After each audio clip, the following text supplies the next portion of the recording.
Morning. Morning. So my name is Ellie Dado. I'm the project officer for ECAP. ECAP is the African Coalition for Academic Freedom. Organized this. So I want to warmly welcome everybody to this workshop for academics. It's an advocacy workshop organized by ECAP. We appreciate your time for being here, and we want to thank you for coming. During the course of this workshop, we will have a number of topics, ranging from the importance of academic freedom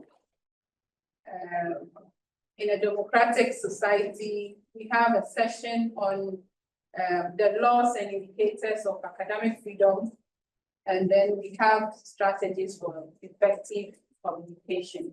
So these are the sessions for today. We hope to make it snappy and to be on time, and so that we know a lot of you are from outside Africa, so that we will be able to chat today.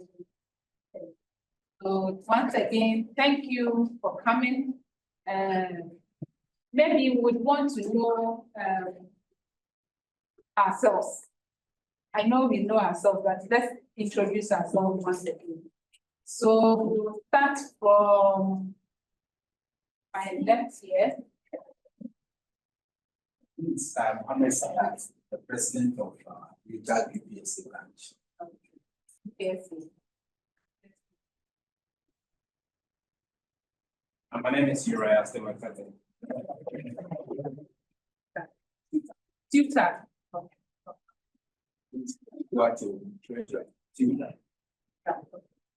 Joseph Mulifan, Utah president, Lumbo University. Wow. Wow.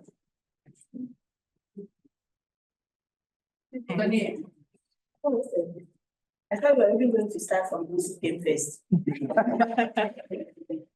I'm Linda Aurelia Okori, Vice President, UNSC. That's on Charles say, Secretary, NUSC.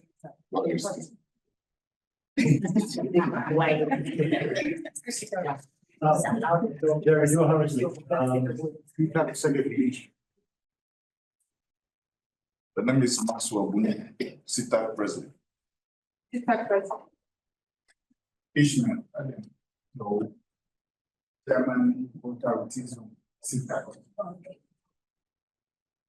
Samuel Segler, Utah Judicial Committee. Tutor.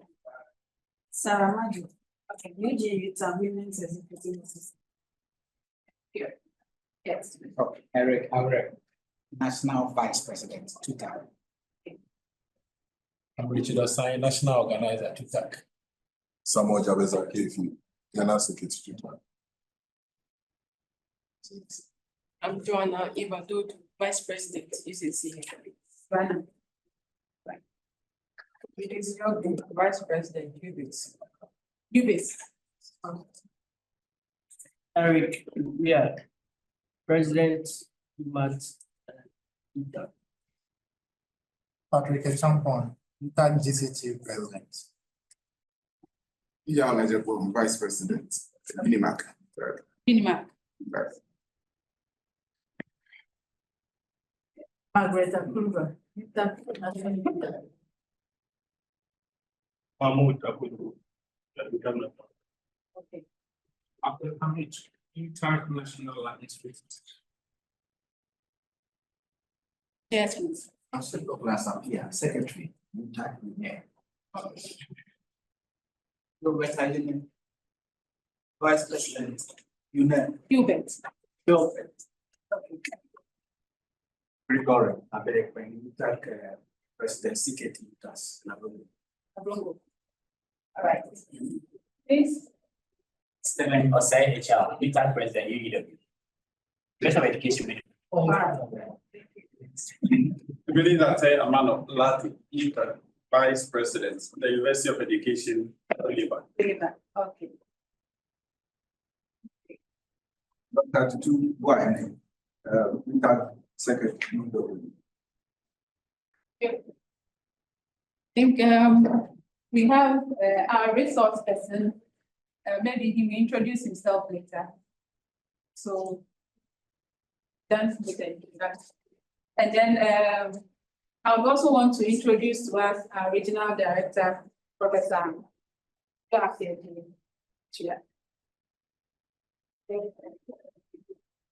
He will take us to he'll give us the welcome address and the opening remarks.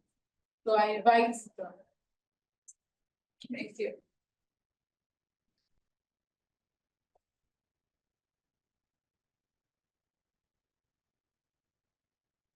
Good morning and very warm welcome to the workshop. The first hat that I wear is that I'm at the School of Law, University of Ghana as associate professor. And we've been in the trenches behind the scenes working on academic freedom issues, particularly with regard to the public university thing, which we had to abort and with Jerry Joe and the rest of our team. So I've been with Scholars at Risk. I believe you know about it's been it's based in New York, and it has been championing academic freedom issues for the past 25 years. And I've been working as a volunteer, as a consultant for them for about 20 years ago when I first joined the University of Ghana. So the idea was mooted to set up regional offices, one in the Americas based in Brazil, one in Southeast Asia in Thailand, and the Africa one based in Accra here, which I had. So the idea was that when we talk about academic freedom, it has certain unique perspectives depending on the region or even the country. And so we set up these regional offices to bring it into focus the particular uniqueness that one may come across in each region. So having set up since August last year, we decided to first of all develop or engage on a membership drive, both institutional and individual. And so I thought it very important to establish relationships within the particular country where the organization is based. So we have decided to, we embarked on that trajectory, and for that matter, we decided to engage institutions like the academic unions, which we think is very, very critical to academic freedom promotion and defense across the continent. And so that is what led to our meeting today. Research indicates that in a number of situations we don't have a broad understanding of academic freedom, even as academics, and we don't pay attention to who are the other actors in the academic freedom equation and what kind of responsibilities we owe to them, as well as what kind of rights we enjoy as academics, and how to promote them, to defend them. And so laying the foundation right is to connect with academics first and foremost. And so looking forward, by November, we are planning a continent-wide conference for academic unions across the continent. And we're starting with UTAG. Starting with academic unions in Ghana. What we want to do is that we develop a framework which we are then going to apply on sub-regional basis: East Africa, Southern Africa, Central, West Africa, using our model, and then North Africa. And when we get all these constituents together, then we'll plan for the conference in November. And so the whole idea of our meeting today is to discuss academic freedom, and as well as to discuss strategies, so that we'll be able to use important tools that will help us to fight whoever may be the stumbling block to our realization of academic freedoms. as well as to know our responsibilities so that we can easily know that it is not just rights, even if we have rights, there are limitations to the rights, and rights also go with some responsibilities. So it's a sort of teaching and training of trainers program, so that when we go, we also organize some trainings or some workshops. We're also recording the events. So please, in case anybody doesn't want to be featured, please let us know, so that we'll make sure that we blank your face or your identity. Nowadays, they say privacy issues and so on. So we need to take that into account. Yes, but otherwise, what we are doing here is being recorded, and we'll use it to do other trainings as well. And we'll also make them available to you so that your members who will not be able to attend or who are not attending, you can share with them on your various platforms for them to also listen in. They can be from the training. Okay, so we've done the introduction. So without wasting any further time, and I must congratulate all of us for coming on time. So we're able to start on time. One thing I want us to do, getting to the end of the session. The last session we're going to do is to do breakout groups and discuss certain particular topics of interest.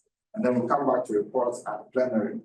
But the plenary also want to devote part of it to discuss some general issues of concern to the three major academic unions that we have. So we'll find time to discuss that.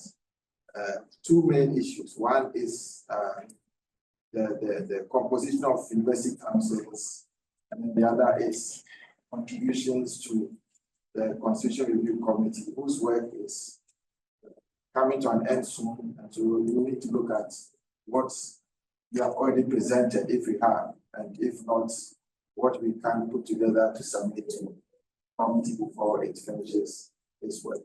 Thank you very much. So we'd like to do the first presentation, which is being done by myself. That is what academic freedom is and the importance of academic freedom.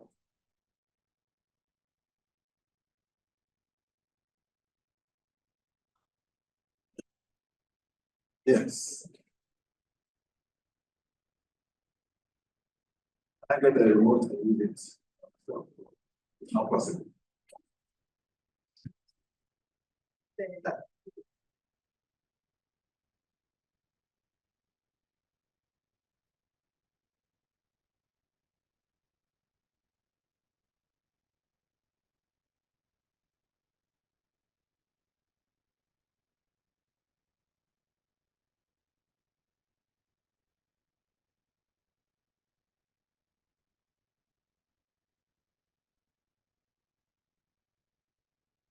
Please, Prof, will you share the slides with us after the presentation?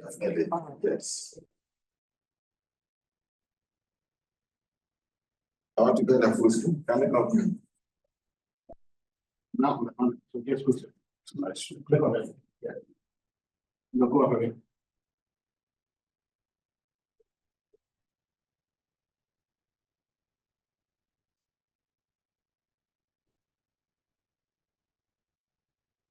That's the slide shoot.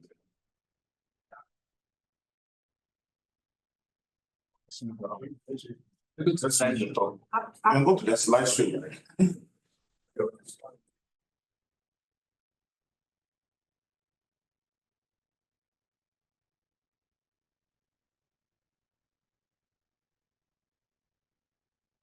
Joe, what are you doing there? The refill is a thing. Have to close this one. Minimize it from the.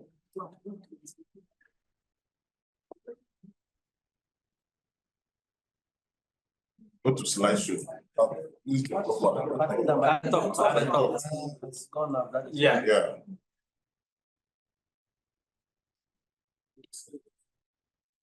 Yeah. From beginning, at the stream Canada. No. No, the last Next one, one. Yes. or the first one. Hey, Joe, you can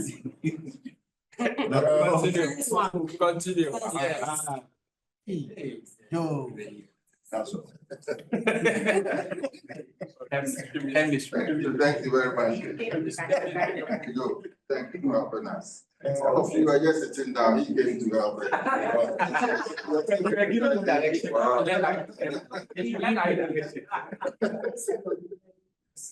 Okay, so this is the outline. First of all, well, I mean, we're starting now. So I think when we're talking about academic freedom, first of all, we should look at it in the context of the purpose of the university.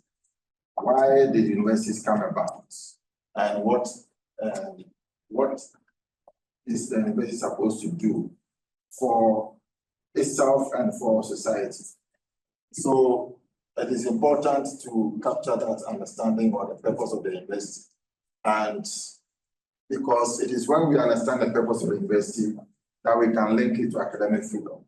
So first of all, the university is made up of three main constituents. The university itself represented by management, academics, and students. And so when we look at the purpose of the university, they all reflect in here. First of all, is truth seeking. That is research, doing research to be able to produce knowledge. So it's important that the university's role as a place of inquiry, a place of seeking new knowledge to be able to improve affairs of the society is key. So we seek, receive, and we think and we produce knowledge, which is the second one. That is opinion and so on. We'll come to this when we are talking about the three constituent elements of academic freedom. And then the third is that after producing the knowledge, we disseminate the knowledge through teaching, through publication, and so on. And then application of the knowledge. The knowledge is not supposed to just sit on our desk, on our laptops, and so on, but it's actually used to solve societal problems. And then finally, the use of knowledge to challenge orthodoxy, to challenge or to speak truth to power, so that we'll be able to promote democracy within, not only within the confines of the university, but within the larger society. Okay. So these are the purposes of the university generally that we need to take into account in the context of our presentation. Now, when we want to define academic freedom, it is a freedom that is carved out for the academic community. And by academic community, we mean the university, academics, and students. And so it is important that we recognize these three entities. Most of the time when we define academic freedom, we limit it to the university in the name of institutional autonomy, or we limit it to academics in the name of academic freedom for academics. Or sometimes when we just say academic freedom, our mind goes to academics. But students play a critical role in academic freedom. And we are entitled to enjoy the right to academic freedom. So academic freedom is a general term. And when it's referring to just the university, we say institutional autonomy. And that when we use it to refer to academics and students, we qualify academic freedom for academics, academic freedom for students. Okay. And the idea is that based on the definition of the purpose of the university, academic freedom is needed to enable access and opportunity to conduct scientific inquiry, generate knowledge, and disseminate the findings thereof through teaching, publication, and application of the findings to promote human welfare. But the freedom is to be enjoyed within certain limits. It is not absolute. Within the limits of public order, professional ethics, and social responsibility, but without restraints or the threat of sanctions by governments and other power brokers. In other words, governments are not supposed to restrain the enjoyment of academic freedom. Government is not supposed to control, but only to regulate the enjoyment of academic freedom. And we should all understand that academic freedom is now under serious threats. Our next presentation will give us a little more information on that. And it's also important to note that academic freedom is a functional necessity. And what we mean by that is that while it is a freedom that is accorded academics and students and so on, it is not necessarily for us to enjoy it for our own good, but it is to help us to perform certain functions, such as research and teaching. It give us the free way to think and to develop knowledge and to produce them and to apply them to help support the development of the society. That is the purpose of the university or academic freedom. It's not just to enjoy it for our own self, but it give us certain freedoms as to promote knowledge production. Now, the stakeholders in the academic freedom equation, we have both internal and external stakeholders. Within the university, we have, as I already mentioned, the university representative of management, academics, and students. Externally, you can talk about external within the country and external outside the country. So externally, we have the states, the society, criminal gangs, terror groups, and so on. The list can be long, depending on which country and particular circumstances affecting academic freedom. So they all impact on how we enjoy academic freedom. And internationally, we have universities. When you talk about internationalization, time will not allow us to go into that, but there's a material that we have been given which addresses that issue, where universities from the global north also impact negatively on the ability of African universities and scholars to undertake freedom of research and so on. And so internationalization is good, but it also has its negative sides, a lot of the negatives. Corporate institutions that control research, they ask you to do some research, but they predetermine the outcome. And so that doesn't give you the freedom to research and come up with the findings that you want to have. International financial institutions, the IMF, the World Bank, and so on. In the 80s, the IMF and the World Bank, through their policy reforms, cut on social spending and so on, it's impacted heavily on university space. To the extent that even in some situations, the World Bank said, we didn't need universities. Said Africa didn't need universities because there's so much money being channeled to, if you do a pyramid, you can see that the universities at the top. The money that is going to the university at the top, to a small number of the population, is very heavy, and therefore we didn't need universities. We need to use that money to build primary schools and secondary schools. And I think it becomes very necessary to acquire certain specialized knowledge. You go abroad and get that training from there. So these are some policies which led to one major academic freedom document called the Kampala Declaration on Intellectual Freedom and Social Responsibility, coming up in 1990. And just about 2 weeks ago, there was a major conference on that in Dar es Salaam to review that document. It's been in existence for about 35 years. So we cannot take away these elements when we are talking about academic freedom in the African context. So we look at the stakeholder, the indicators of academic freedom. Institutional autonomy, we mentioned that already. Institutional governance is how these actors can take part in governance within the university space, such as we talk about the university governance, university council and so on. And tenure is also very important for academics.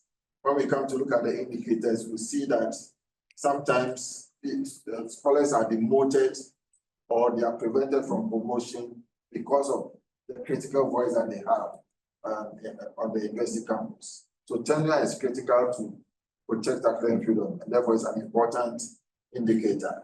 Then individual freedoms for academics as well as for students. We as academics, we enjoy, or we are entitled to enjoy all the freedoms that everybody is entitled to. But in addition, there are some specific freedoms which we enjoy because of the position that we are in or because of the work that we do. So we'll come to those particular freedoms carved out for academics in the course of the presentation. So the indicators, we are going to mention some of them, but we'll come back to deal with more of them later on. Every indicator is a right of freedom standing on its own. And for each right of freedom, there's a right holder and a duty bearer. It's important we understand the right holder duty bearer thing, because most often we see the state as a duty bearer and we see ourselves as the right holders, that we enjoy rights that the state has a duty to enable us to enjoy them. But when it comes to academic freedom, we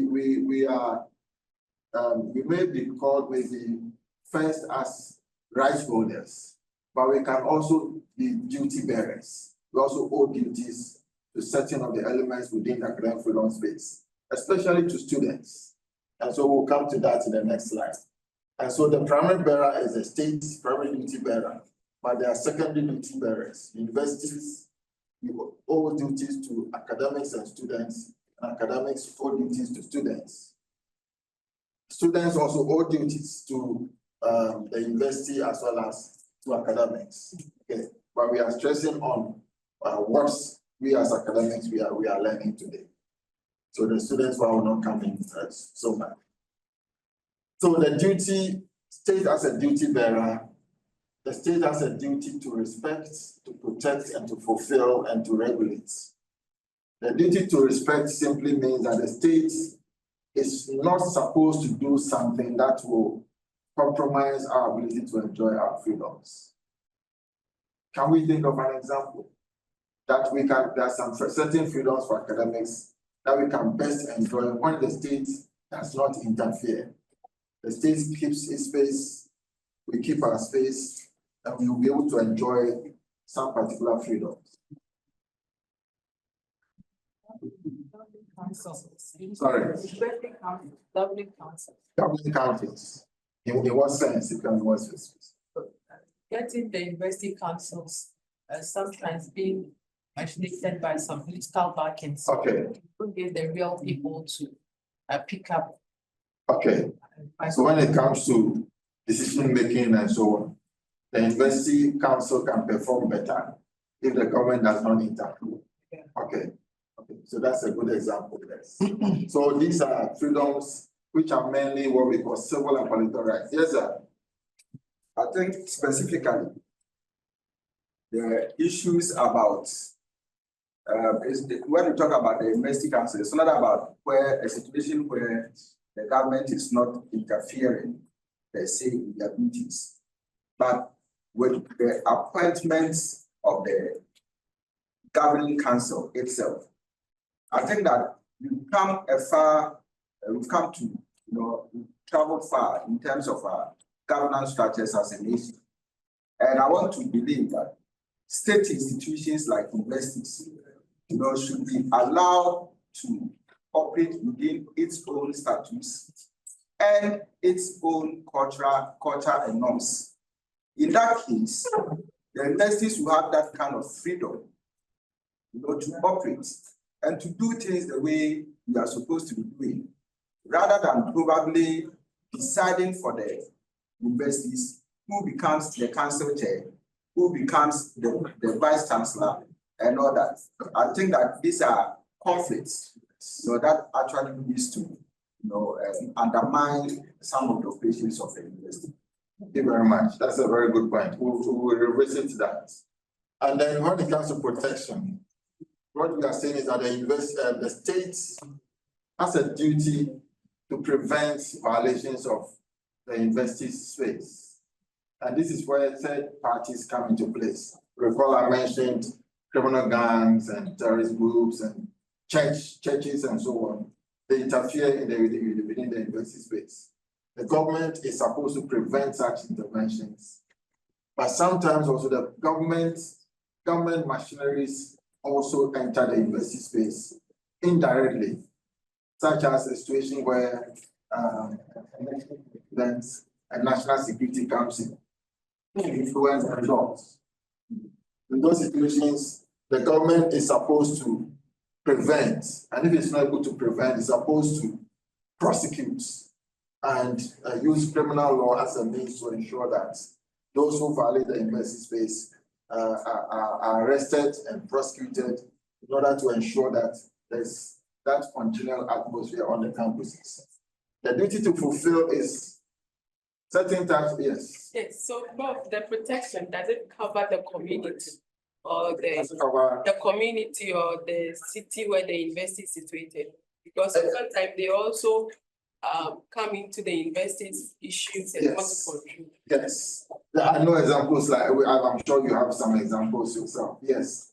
There are situations where, for example, a chief in the city, town will say that, I want to have a certain particular person appointed for this position or that position. Yes, it covers such situations like that. And there are situations where even, the chief or some other, mafia leader or somebody can ask his tax or some people to enter the university space to cause some mayhem or trouble.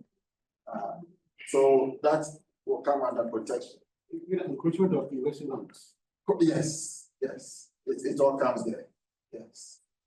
Okay, fulfillment is that there are certain rights which we can best enjoy when the government puts in resources or the government invests in that. It's more or less like the opposite of respect, which we best enjoy those rights when the government does not stays away. But here the government has to put in some resources, especially money.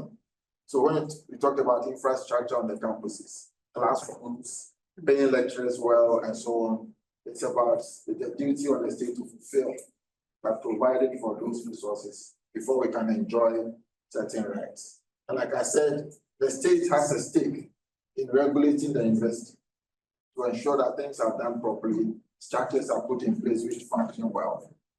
But it is not supposed to control the university. If control comes in, then you have a problem. And so, for example, we can use the example of the University Council. It is supposed to have a structure which says that this is the composition. I don't know if we've resolved the issue at UST, but it's an issue of table representation on the. It's still there. I don't think it's only. It's not only KNUST. Oh, it is across the.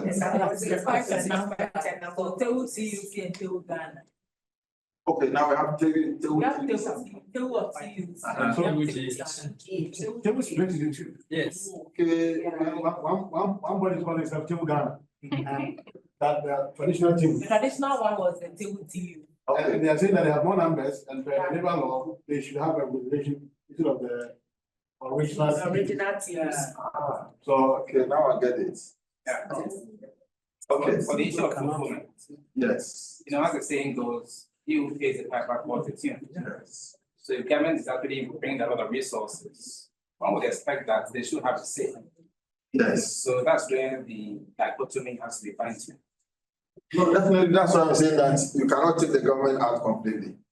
But it should be limited to regulation, but not controlling. Because if you have a situation where you appoint chairs of council, it's controlling. You've crossed the red line and you moved into a zone which is going to affect governance of the investment, going to affect and so on. Yeah, bro. And in any case, the so-called money from the government is our own money. I know that it's not the government money. The government doesn't bring any money into into our pockets. It's our taxes mainly, and so on. And how they manage those resources quite well. It's a gold. It's not from anybody's government official's farm. It's on the territory of the country, Ghana. Yes, sir. Yeah, thank you. I'm also just going to find out that the current status quo, the laws that mandate the states, is there any law that mandate the state to do what they are doing? I think we should be looking at it also from that perspective. If there are laws that protect the government to do what it is doing, Which then particular- we should be able to look at it and call for amendment of such laws. Which particular, About the fulfillment and respect and the protection. okay. Once we're talking about the formation of councils and the government should stay away, but do we have law that mandate the We will state. come to that. When we are dealing with the laws, there's another obsession on laws. Then we can identify such laws and see how it should be amended without being that academic. Yes. Thank you. Okay, so we move on.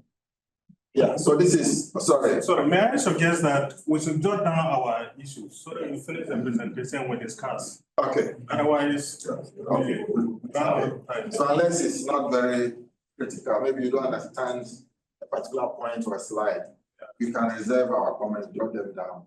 Because we have a Q&A session, we can then answer questions. Thank you. Yeah, so when we look at the table, for them, you don't have this, you don't have the report. You see that the government is here. The government has rights against whom? There's no rights here. The government rather has duties to the university, to academics, and to students. And these are the kind of rights that they owe university, that they owe academics, that they owe students. When you come here, the university has rights against the government, but it also owes duties to academics and to students. And these are the kind of duties that they owe to academics and then to students.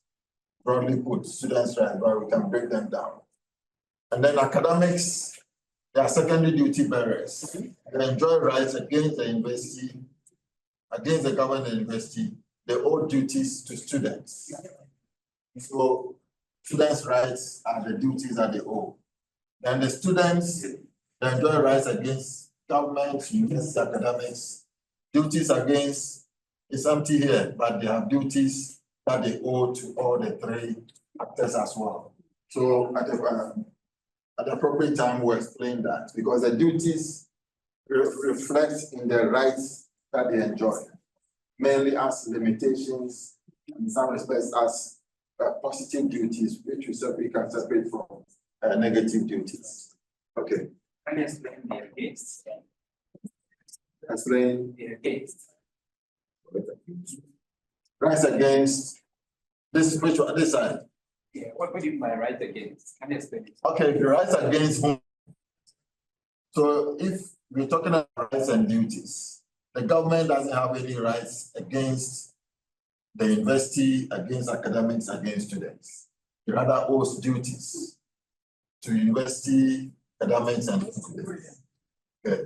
When it comes to the university, it has rights against the government, that it can demand against the government. And then it has duties to academics and to students. That's how it is. Yes, sir. Bro, I wanted to know if the government is paying so much. The government is paying so much to bring about this universities and investing a lot, the taxpayers' money. Bro, don't you think they should also have some right that maybe as an academic, you have to perform your duty as you should? You owe the government something. It is not. Owe them something. It's not in the form of rights. Okay. It is when we look at the duties that we owe, when we perform those duties, it will reflect in the limitations in the enjoyment of in performing our duties to academics, to students, for example. These are laws which are made by the government to achieve a certain purpose. So in that, you can talk about the rights of the states, but in the language of rights, you don't call them as states as having rights. Okay. And then secondly, when we talk about rights, we have different types of rights. One type of right is power. And that power is reflected in certain decisions that the states can take that can affect our legal rights one way or the other. So it is not to say that completely the government doesn't have any rights properly, but it is not right properly so called as we speak here. But if the government has the power to make laws, making those laws themselves indicate that they have some influence in how the university should be run. And so in regulating the state, the university, it is performing some rights in that sense, The regulation. through the regulation. Okay, is that clear? Yeah. Okay. All right, so let's define these rights for each of the entities. Institutional autonomy and academic freedom for the university. If you look at the UNESCO recommendation, UNESCO has a recommendation on the status of higher education teaching personnel. And paragraph 17 defines institutional autonomy. That's the academic freedom for the university. And it says it's a degree of self-governance necessary for effective decision-making by institutions of higher education regarding their academic work, standards, management, and related activities, and systems of public accountability. So accountability comes in here. And when we talk about public accountability, the state comes in. For example, every year you have the PAC, Public Account Committee. That's when they sit, they find that some VCs and other administrative officials and so on have stolen some money and things like that. The government is exercising control here. So in that sense, it's a form of right, if you like. Yeah. Especially in respect of funding provided by the states and respect for academic freedom and human rights. So the university has a duty, enjoys this autonomy of freedom so that it will be able to perform the tasks that it has been given. So that, but at the same time, there is some responsibility there to ensure that somebody is talking about you calls the piper, pays the piper, calls the team. Accountability is very important here. So the university cannot do anything as it likes. It's subject to certain rules. Okay. And it which extends to rules of freedom for academics and students. Okay. Then academic freedom for academics. Go to paragraph 27 of the same document. It mentions 5 important freedoms that we owe, that we enjoy as academics. Freedom of teaching and discussion. 2, freedom in carrying out research and disseminating and publishing the results thereof. There are certain countries that you cannot research on any topic that you want to.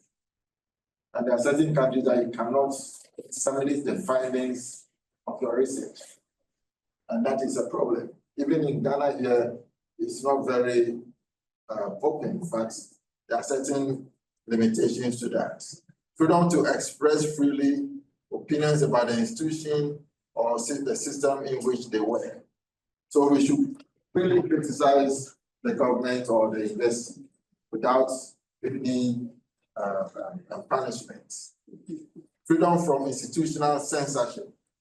Sometimes in some situations we have self-censorship, but we are being granted, this freedom has been granted to us under the UNESCO recommendations. Freedom to participate in professional or representative academic bodies, which we have examples here, CITAG, PITAG, and so on.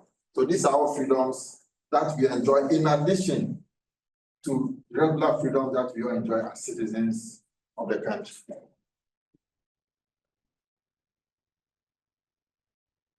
I think we can jump this. I think this is for students.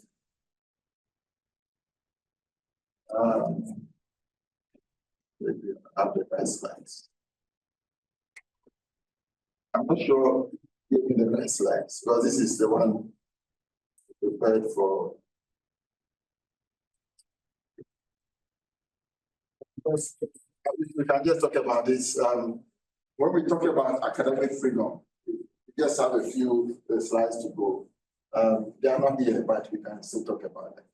When we talk about academic freedom, it is not a right that you can find in any human rights documents. Okay. Even when you go into our constitution, for the first time in the constitutional history of Ghana and in many other African countries, it is only in the post-Cold War constitutions which we have adopted that there are references to academic freedom. The only exception is in the Somalia Constitution, very weird, 1963, in the independence constitution, there was reference to academic freedom. The only reference to academic freedom in the African Constitution until after the post-Cold War period. And when you look at the South African Constitution, the Ghanaian Constitution, the Kenyan Constitution, and a few others, academic freedom is tied to freedom of expression or freedom of thought. It doesn't stand on its own. Okay. So academic freedom is derived from three main rights and freedoms. One is freedom of expression. The other is the right to education. And the third is the right to science. Freedom of expression is Article 19 of the International Covenant on Civil and Political Rights. And then right to education is Article 13 of the International Covenant on Economic, Social, and Cultural Rights. And then Article 15 is on the right to science.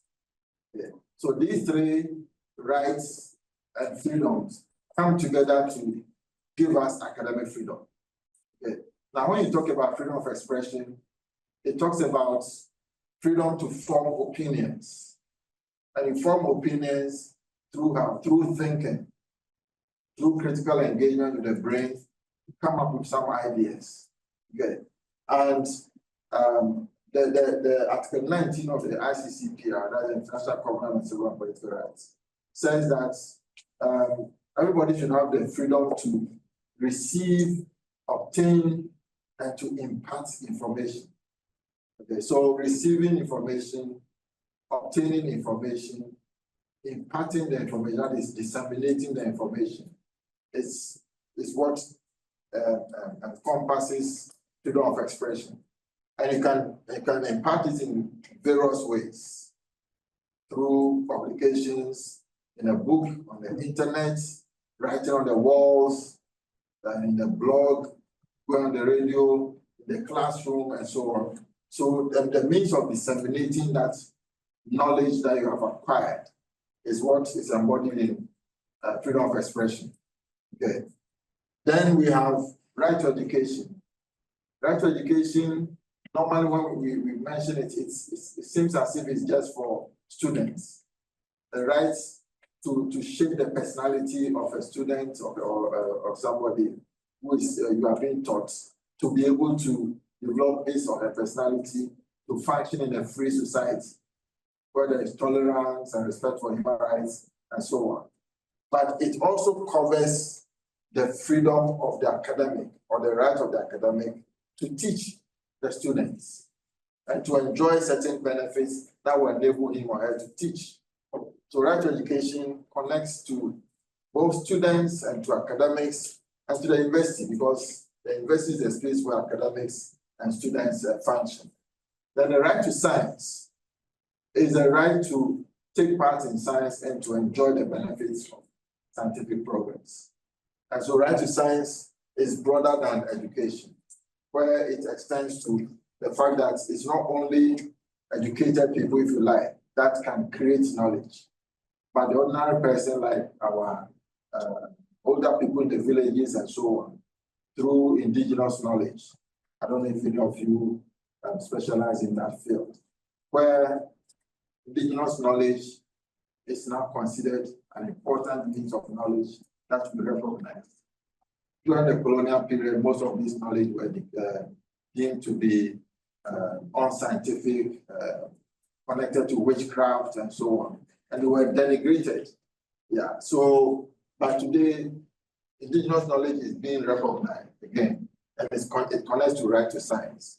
So right to science is also seen as citizen science, where everybody can take part in science and to benefit from scientific progress.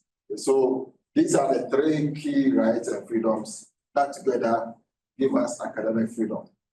So let me round up by looking at, we already mentioned what rights we enjoy as academics, but in terms of our duties, our responsibilities towards students, I think we can have, there are some examples that we can refer from here.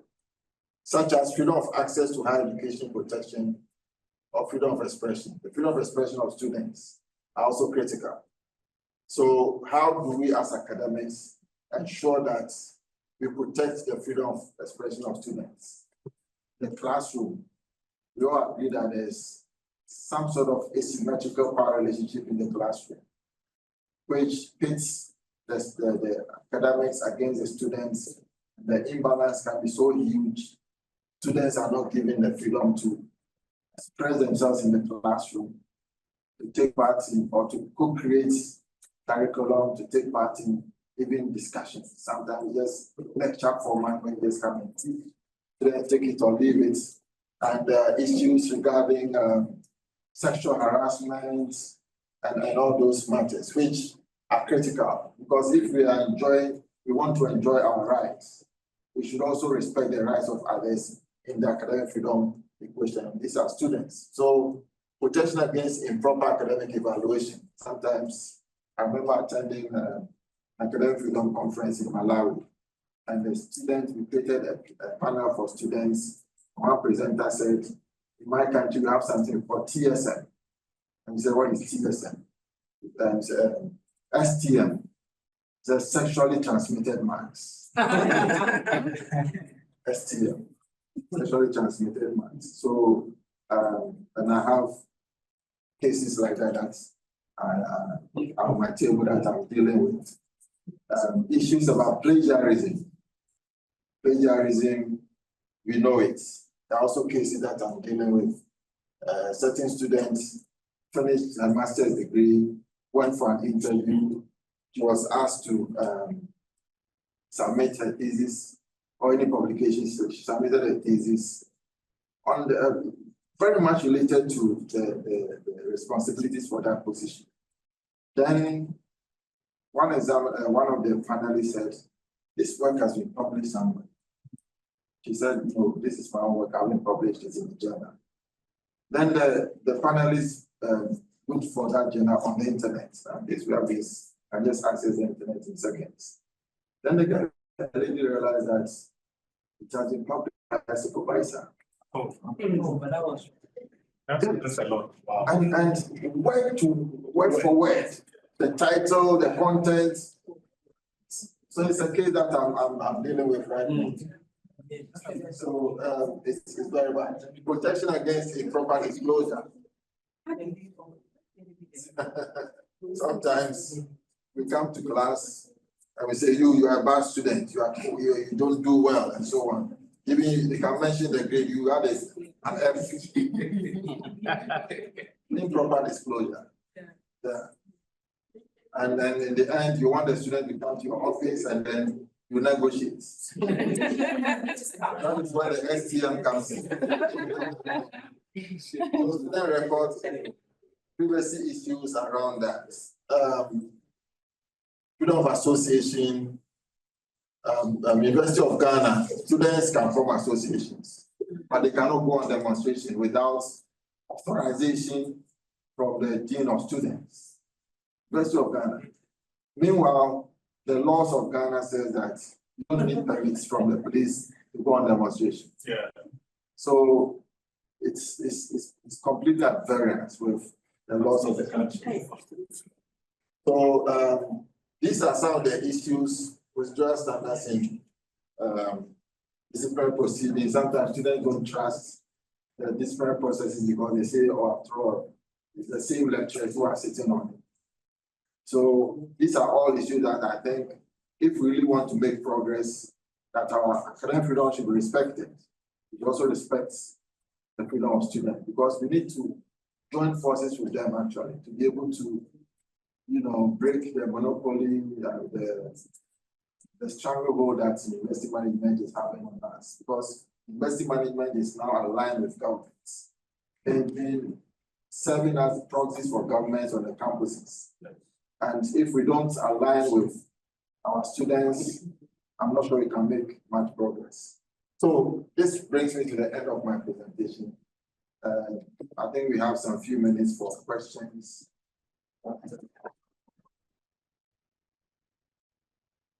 before we get our next presenter. Yes, ma'am. Let me start you off. Thank you very much for the presentation. That's you all from the last bit.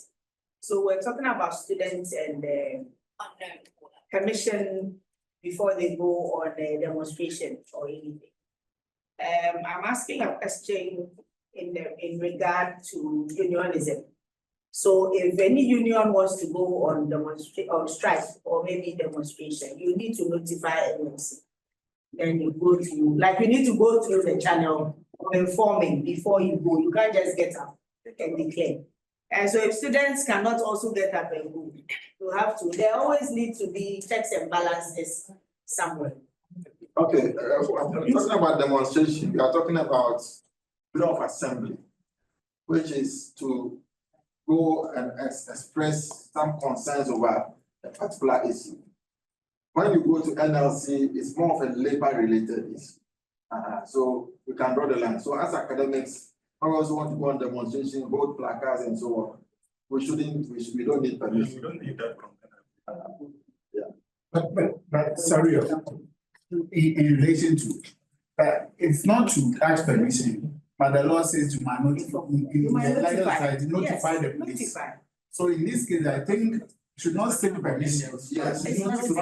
Yes. Yeah, authority. Yes, I'm saying that at the University of Ghana, if the students want to demonstrate on campus or outside campus, they need permission, authorization from the dean of students. Okay, even if it is on the campus, there may be some kind of justification. But for they want to go outside the campus to demonstrate, they still need permission. 1, 2, 3. Okay, let's finish 1, 2, 3, 4. Then we go 1, 2, 3, 4. Let me play the devil's advocate here.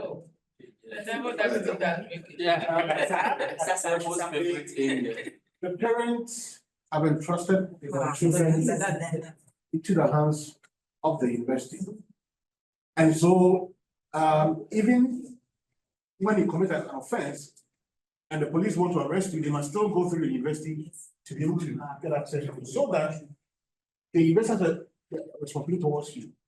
Is it not within the same ambit that you want to ensure? So here, even though in the broader discussion of academic freedom, their freedom is somehow maybe being picked upon, it's also in their own interest that the university is in the know and they are able to guide them as to the best way to demonstrate, or if there's a possibility of having an alternative dispute settlement, they do that before it escalates into something that could result in skirmishes that they put the university in trouble. Thank you. Thank you. Yes. Okay. 1, 2. So, No. Oh, you will come later. So 1, 2, 3, 4. Right. on the table, you showed the table and about rights and against him, and where is the source of these rights? Okay. Are they in any policy, or these rights, have they been negotiated between the universities and the government? Okay. Okay, that's why I can answer straight away. These rights, we'll do another presentation over then where the rights come from. Some are international, from international law, some are from the constitution, some are from legislation.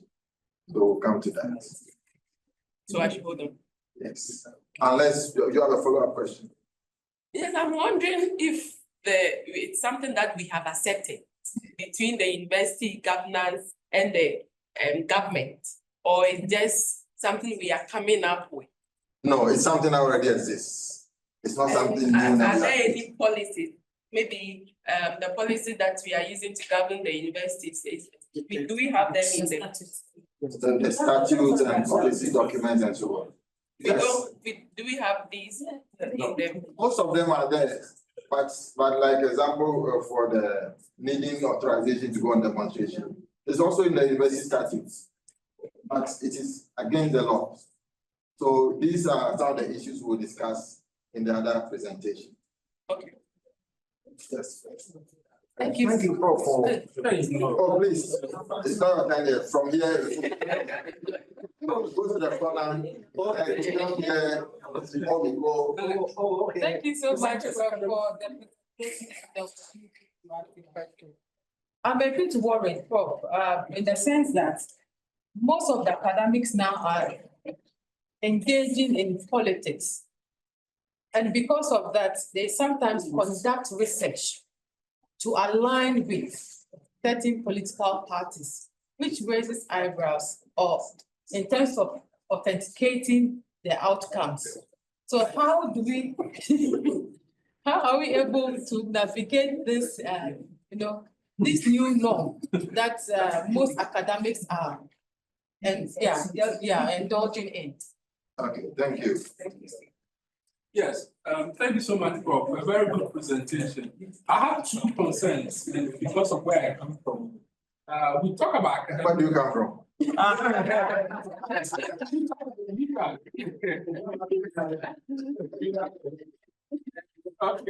so academic freedom. Some people discuss it with regards to the academic we're teaching. So, for example, you have a lecture and you don't go, and then you are questioned. They say you have academic freedom. That's one. Understanding of what academic freedom is. And so, if we want to do that conversation, we need to push it so that we educate our colleagues on it. The second aspect of that same conversation is that, okay, can I cancel my class and put it at a future date? Because the whole thing is for me and I'm deciding and I can do what I want. So if we can put these things in context, what is academic freedom to the lecturers? Thank you. So let me try and answer the question. In law, there's something we call in loco parentis, that is standing in the place of the student or the parent. Yeah, that is one argument which has now been debunked largely. That has been used to deny students academic freedom, because they say that lecturers are saying that they are standing in the place of the parents. See, but today what we know is that there is a specific convention, that is international law on the rights of the child. And if you look at that particular convention, which Ghana is a state party, and we also even have a specific law domesticating that international treaty. And so students who are aged 13, 14, 15 are making inventions nowadays, doing AI and so on. And all those inventions are protected under academic freedom rights, the rights of academic freedom. So much as students have been left in the care of lecturers, lecturers also owe students to the student, a duty to the students. And the duty is to ensure that you also get an enabling environment to be able to realize their goals as academics or upcoming academics. Of course, they don't enjoy the same rights as academics, but they are supposed to enjoy certain rights. So if they want to go on demonstration, doesn't mean that they are given the freedom to go and destroy property and so on. But to work within a particular context or limits that they can exercise that particular freedom. So I think that is how I want. And then the politically motivated research. That's why we all know it, but it's not in there. They do. The polls that come in December every 4 years and so on. And even not long ago, there was one on the Chief Justice. The research was that state majority said the Chief Justice would go and so on. And I said, no, this issue is a very technical issue. You cannot just collect sample from an ordinary person on the street. Talk about the procedure for the petitioning for the removal of the Chief Justice and so on. Yeah. So it's a problem. But the bottom line is that it violates academic freedom. It violates the freedom of research. So these people are paid and they have sold, if you like, their conscience to such research. And therefore they have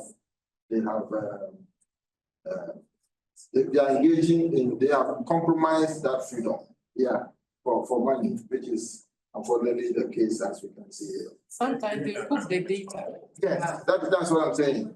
The data is predetermined. And so that is what compromises the quality of the final product that comes out of the research. So it is controlled. It's the same thing that is done by some corporate institutions. They do some research on HIV or something, but the results is predetermined. So in the end, it's not research, it's not contribution to knowledge properly so called. Yeah. Counseling classes, I think that can be allowed depending on the circumstances. Yeah. But to say that I didn't attend the lecture because I have the academic freedom. That is very problematic. So that's why I tend to this slide. It says students' academic freedom vis-a-vis academics. Right to be taught effectively according to accepted professional principles and within the means provided by the institution and the state. See, so the student has a right to be taught.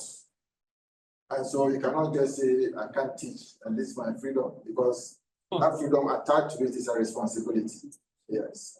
As for rescheduling, we all do it based on the prevailing circumstances. Okay, so let's go. No, sorry, I think new hands are coming up. You have to go to the back.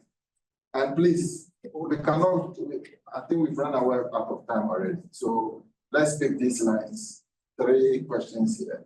And then after the second presentation, I'm sure we can set up to ask more questions. Yes. Well, I'm just, as I said here, I'm just trying to situate our cultural setting. You know, some of these things have also evolved based on our cultural settings. Let's say, for example, you know, you have the right to speak, talk anyhow. But in our cultural setting, you can't talk anyhow. So will you say that you are restricting your academic freedom as a student? Yes. Because we've seen of late it's really coming out. Students misbehave a lot. And yet when you go to the committee or when the certain issue starts, you realize that sometimes even the lecturer's point is played out and the student seems to get the upper hand. And the level of impunity is increasing. To the extent that now people are even scared when you're in the office, so they have to lock the door. Because maybe the student can just come in and slap me. And eventually he may justify why he or she slapped me. So how do we situate it's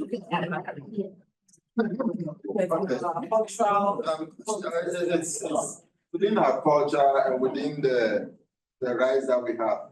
In a lot of ways, our cultural understanding of human rights doesn't deviate fundamentally from what internationally, which of course reflects a particular cultural bias in favor of European ideas of rights. Yeah, but it built into almost every right, apart from the right to think. That one is just in your mind. You are wherever you are, and you are thinking. Nobody can go into your mind and know what you are thinking. There's a limitation to almost every right that you can enjoy. So freedom of expression, if you look at it, it says subject to public order, public morality, and so on. So it's subject to limitations, and it's a question of knowing the limitations and the particular context, and ensuring that those limitations are properly observed, so that it will not be a free-for-all thing. Yeah. Sometimes you see in our time and age, we're having a situation where unfortunately I think my slides didn't show, but we talk about I think it's on the other slide, so you'll see it. We talk about seeing students as clients that pay for the services that we give them. In that matter, in that context, students are having some rights which they don't deserve. And it's partly as a result of the commodification of knowledge. You see, because the university, and it also connects to the fact that the government is not giving enough funding to the universities. So you have to do special programs, you have to create this program, weekend programs and so on. And those people are paying some monies, you know, so they want to, they feel like at the end of the day, you don't even have to fill them. You have to pass them from state to state because they are paying sometimes paying in dollars. Yeah, so that is what the problem is. And the government, especially the previous government, also created this bad system where in secondary schools you don't fail students. Students have to pass from one stage to the other. You see, that all these come together to create a situation where students so they can fool about. Because you look at the records from last year, every year I ask my students to collect cases of violations of human rights issues on campuses. And there's an increasing trend where secondary school students go on demonstrations, destroy property, and so on. Yeah. So that is something that we need to pay attention to. We need to get the balance right. In some ways, as academics, we bully students, and in some situations also, they bully us or they try to take advantage of the situation that they find themselves in.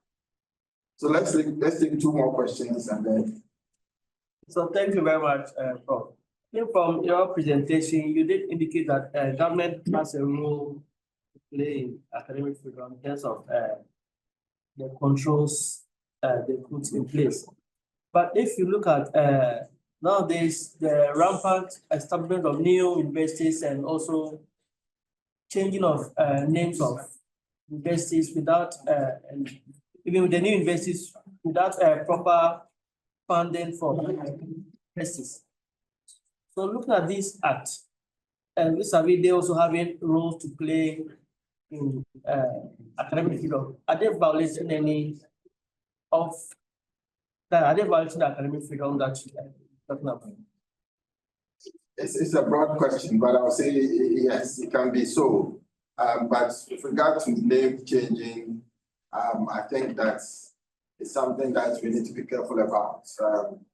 I would say that the changes should reflect the community, but not particular individuals. And where all these individuals come from a particular political party, then you're politicizing the university space. And so that is wrong. But I also don't think that the new government should make it a big deal to rechange or rename the university. There are more serious issues to think about, which I don't think they should waste their time so much on.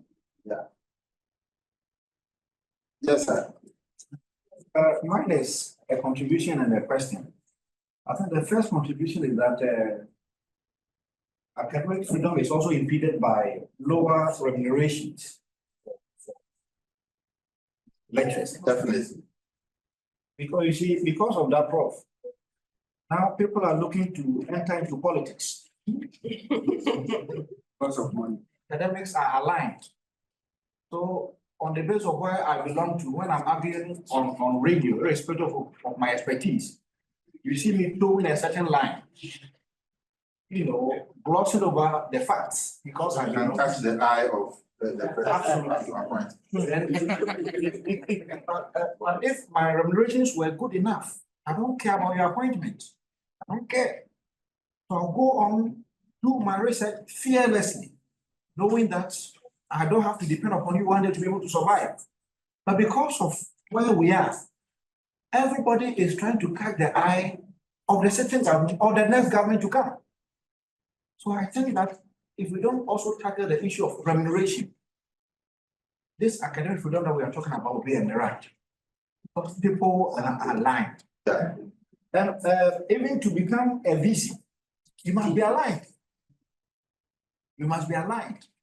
And so we keep talking about academic freedom, but if these fundamental issues are not tackled, I think that we'll be just talking and talking. Number two, there's a question. Is there any clear difference between regulating and controlling?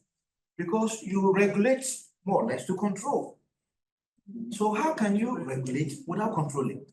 Well, yeah, there's a fine line between the two, but obviously there has to be some regulation. So just make sure that there's a line that you don't cross.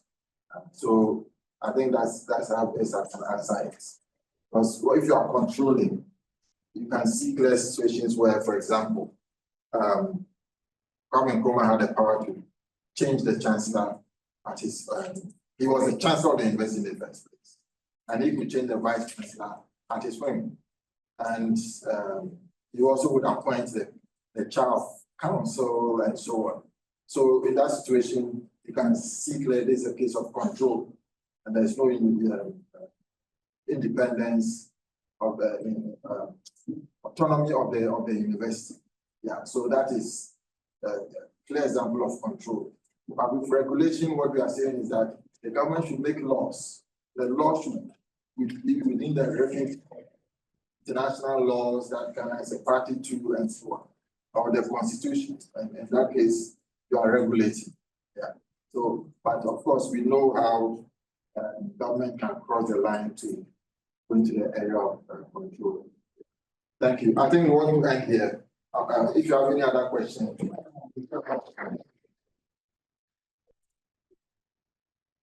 Is it break time or we have another? We'll take the second session and then after. Okay. So please, let's listen to the next lecturer. He will introduce himself and then we'll take it from there.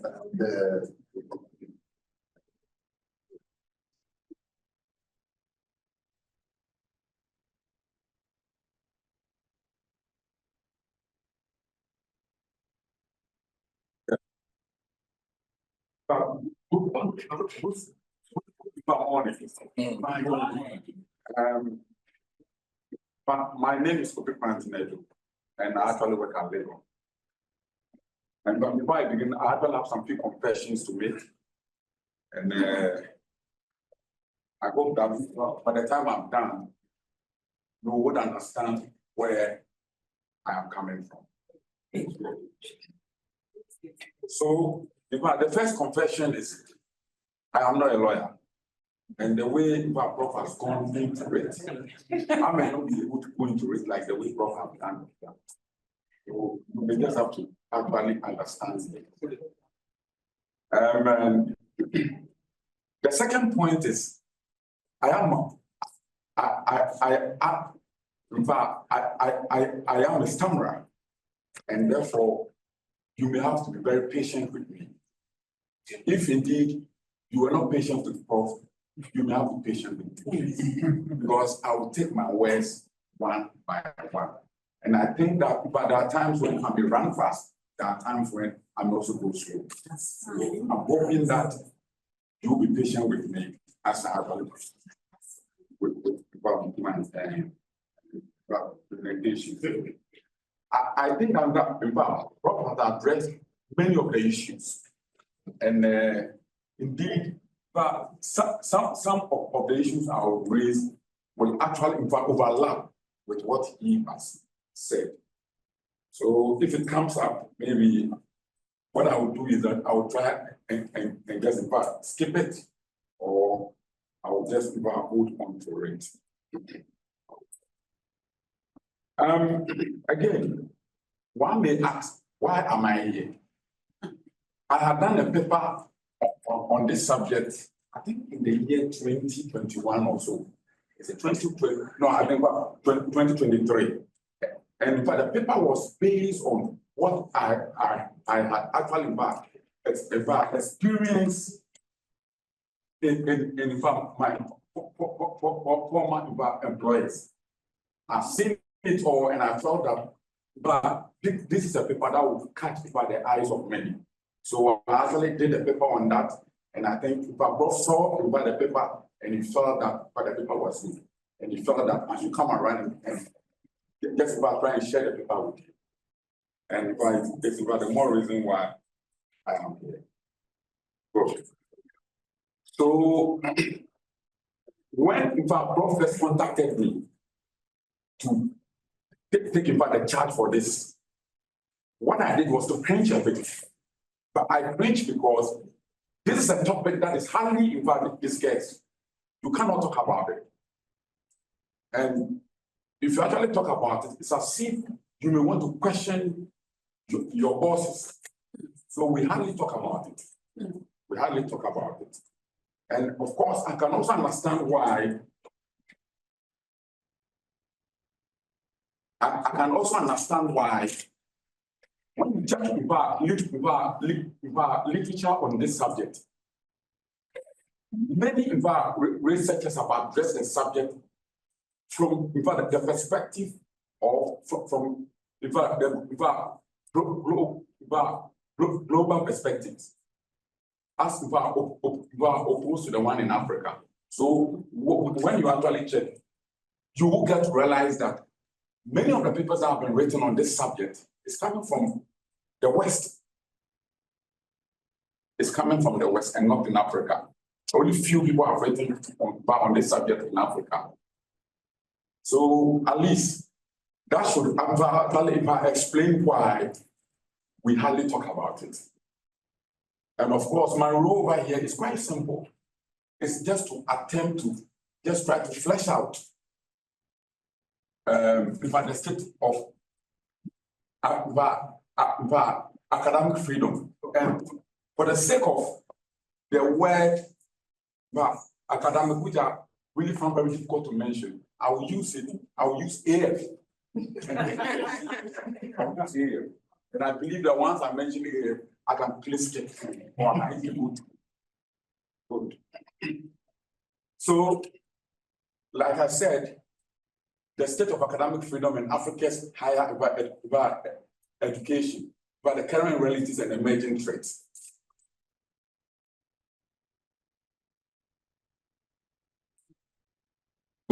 So I have my presentation outline. I'll talk about introduction and also maybe touch briefly on the concept of AF. And for me, it will be very unfair on my part not to touch on the global aspect of AF. If indeed, if I want to talk about it, you may have to try to trace where it came from, just so you can address it properly. Then I'll highlight a few of the issues in Africa, and I'll also talk about the current state in Ghana, which I believe if I address many of them over here. What you did was to mention some of them, though, but we'll also see whether we can talk about, I'll also see whether I can talk about some of them. Then I'll also talk about some of the threats, then the effort to safeguard AF, then I'll actually conclude. I'm pretty sure I wouldn't spend much time like Prof has done, but I'll actually rush too quickly, just so we can understand. I hope I'm clear, please. Yeah. Very good.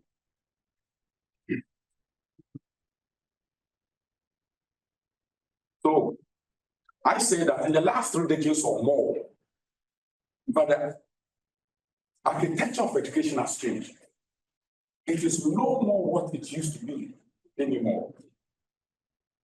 Many policymakers, many managers are beginning to look at the rankings of universities. And I guess you are aware of that. Here, still Legon, what they are trying to do is just to concentrate on the rankings. So, in fact, clearly still say we are the, in fact, when it comes to global, we are either 20th or we are 18th, and so on and so forth. Indeed, in fact, the fees we used to pay many years ago is still not the same.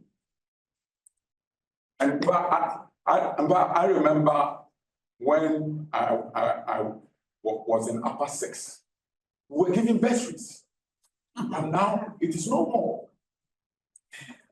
And I guess Prof, if Prof will share with me,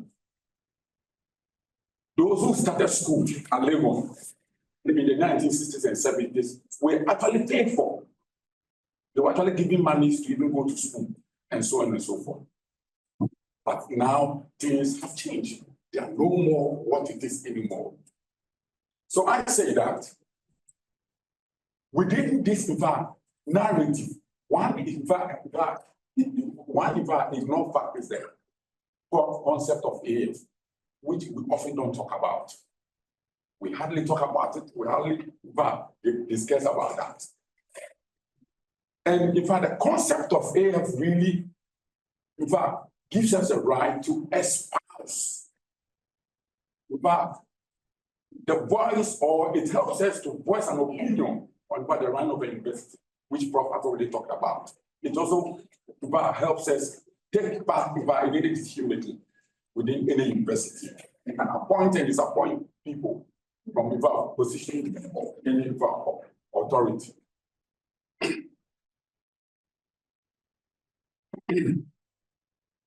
What AF also does really is to invoke the freedom of anything at all. And as Prof said, we can choose any topic at all of our choice to teach.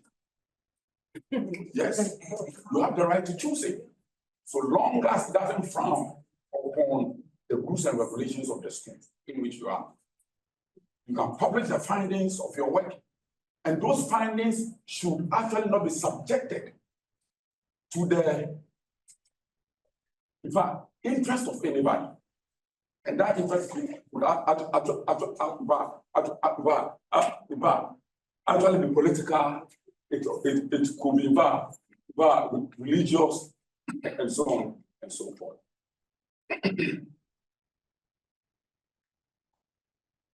So I say AF is not something that is new. It has been with us for many years. But it didn't start now. It started many years ago. And I think that as we move on, I will roll out some of the things that happened many years ago. So I have mentioned the right of academics. And I'm saying that these rights are not far-fetched. But they are not far-fetched because they've actually been enshrined in the document which was produced by UNESCO. And this was produced in 1997. And as Prof also mentioned, Prof had mentioned the Kampala Declaration, which, of course, because of time, I cannot go into the details.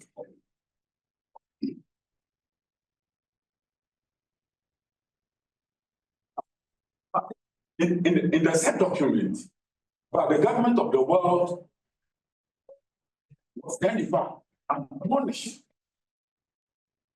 to respect the rights of academics and take also the necessary steps to effect the issues that have been spelled out in the recommendation.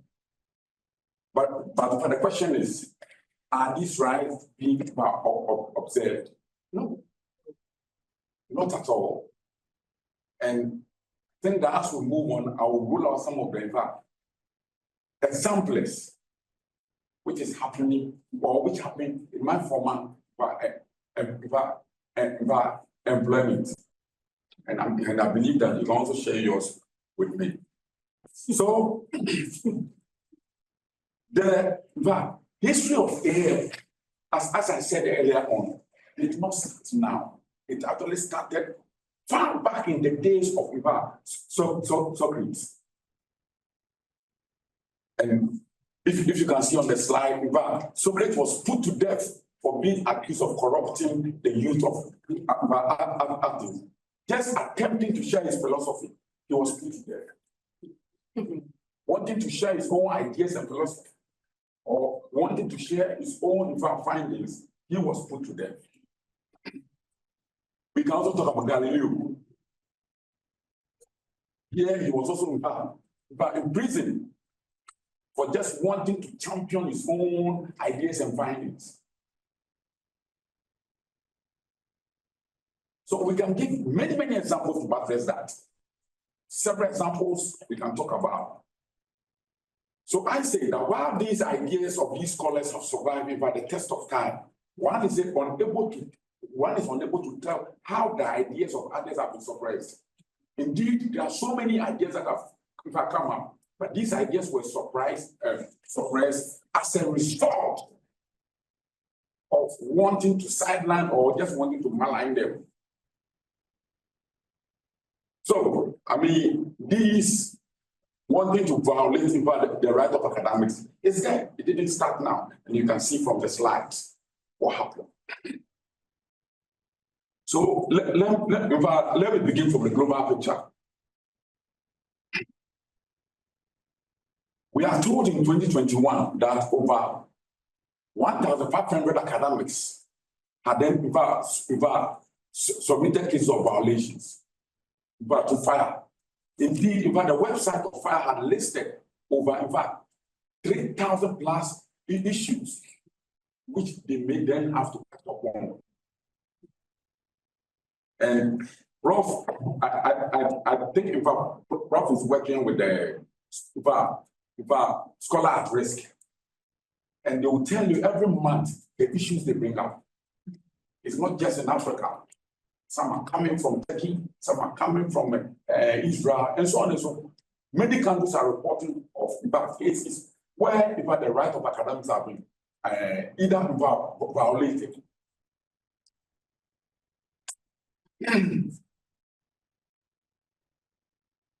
So I say violations of such rights have the potential to demotivate members and students of the scientific research. In fact, it does because once your rights are actually frowned upon or they're actually violated, you cannot produce your findings well, or you cannot pronounce them well. But if they are respected, you have that courage, you have that strength to actually publish them.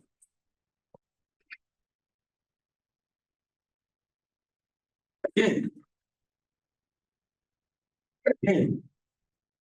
when we actually come to Africa, we can talk about the Kampala Declaration, which then has proved that many scholars have also not been spared.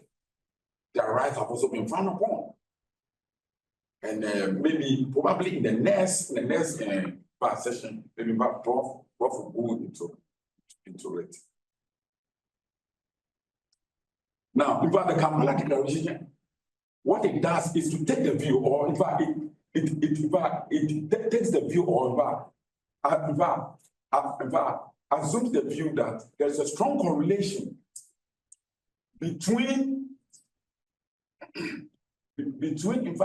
democracy and the strength of AF. But in other words, the more entrenched your democracy is, the more your AF is. So you get to realize that in countries where the rights of people are frowned upon or actually violated, when you also get to their campuses, there's no respect for freedom at all. So there's that strong correlation.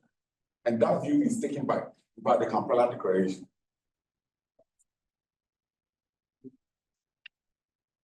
So I say that the essence is the concept of academic freedom rests heavily on the development and structure. Heavily on the development and structure of democracy in Africa.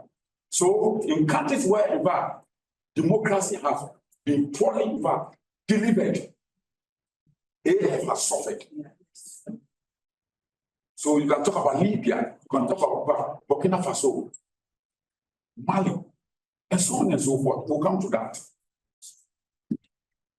So there is nowhere AF will thrive where you actually have authoritarian government. It would never work at all.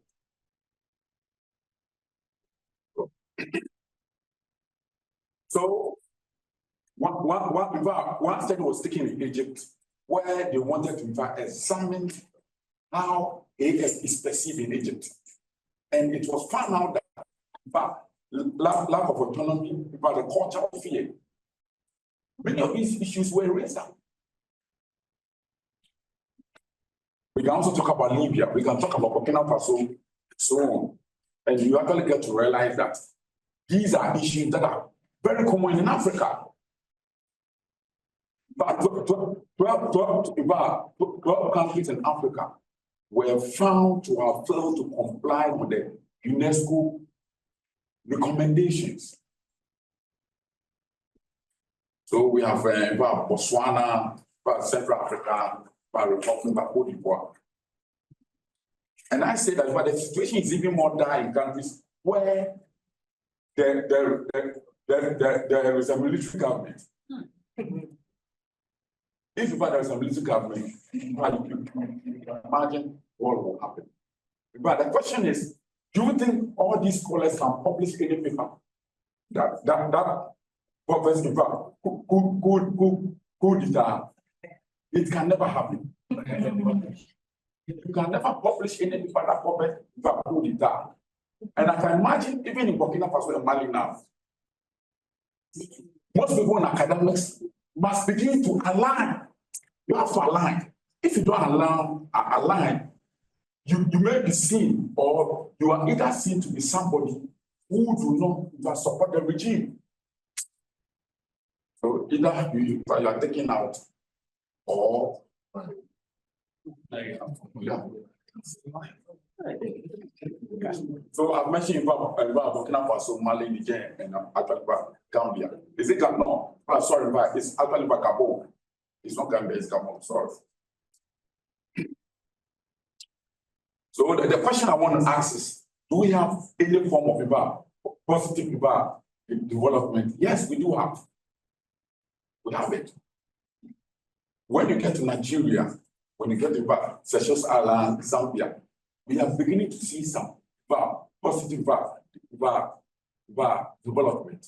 And this finding was obtained from AFI. Can you tell us something about AFI? Yeah, so basically they gather academic freedom violations across the globe.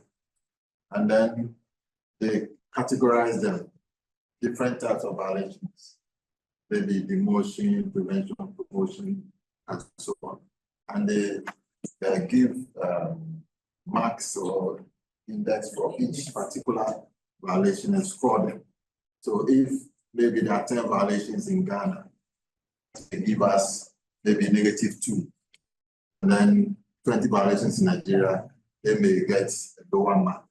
So it's similar to corruption index and so on. But this one is for academic. So at least this report also came from that we have been told that in Nigeria, Seychelles Island, they are beginning to obtain some marks, or they are beginning to improve on the level of academic freedom, which is being that country. So I'm saying that these violations still, in fact, exist. These violations exist. So, in Ghana, what drew my attention to write on the paper of this nature was when the first bill was introduced in Parliament, and that bill was to try to regulate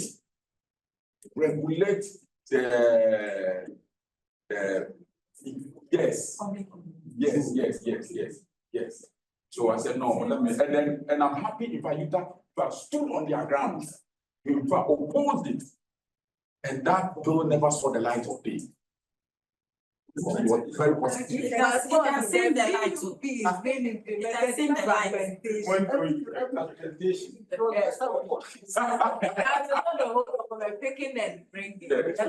Sure. So they stood on their grounds, they fought it, and all the strength they have, and it looks like the bill has almost fizzled out. But I'm saying that AF actually varies from one institution to the other. What may be considered in Legon as an absolute freedom may not be so probably in 10 years. So it varies because the way it is perceived, understood, and even talk about, but they are not the same. And I'm hoping that maybe probably in the next session, we can maybe try to mention some of them. So over here, I'm sure about the unions can share about some of their issues with us. There are issues of people not being promoted. But I remember in my former employment, if you are youth president, it will be very difficult for you to get your promotion, even though you have your papers.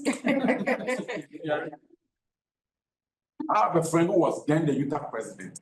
It took him so long a time. I can't tell whether now he has his promotion or not. Just because he's and again, what involved those are the top two is either, like I mentioned, either you are lying or you are put off. So if you are lying, even if they won't promote you, they will actually give you a post. Yes, so they can calm you down.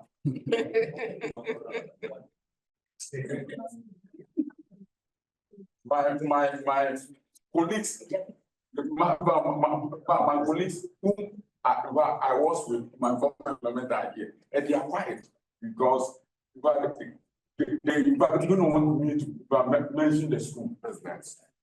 Yes. Well, that is academic. Practice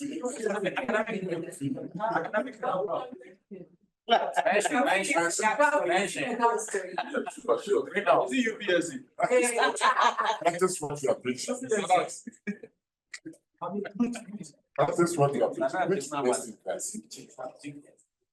So, I mean, your views are actually suppressed. Kind of voice your views out.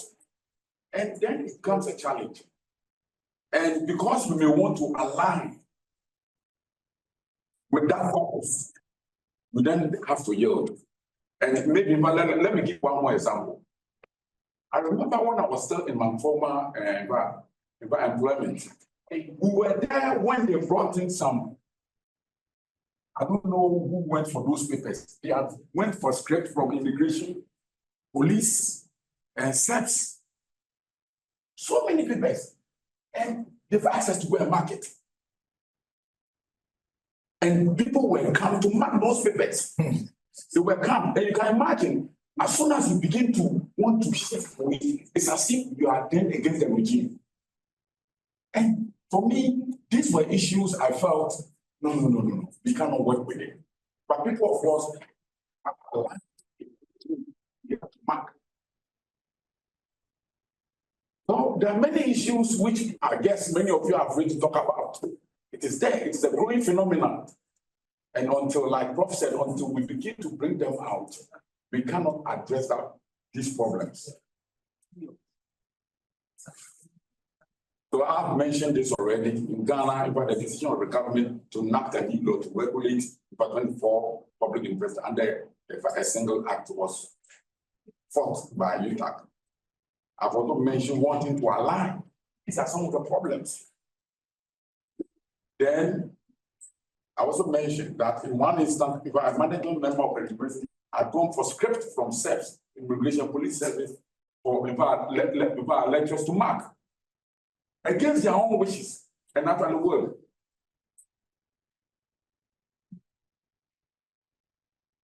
So, like the threats we've mentioned, one of which is about political interference. And like somebody said, one of our colleagues said, you cannot assume the highest office on our campuses without having to. You have to align. If you are perceived to be anti that regime or that party, there is no way. You cannot. So, in fact, then you realize that in the last election, many professors, many lecturers are beginning to align. They were just aligning. Silent majority. Those who align really are beginning to see the benefits.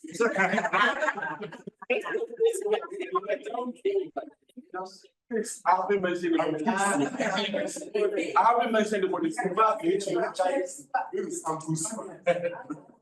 beginning to align.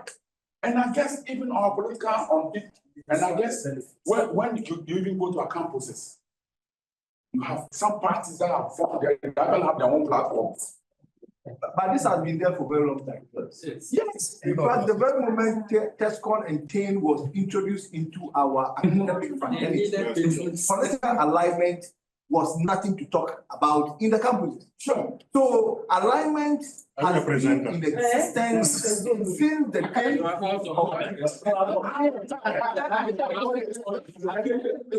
I don't want to show you that.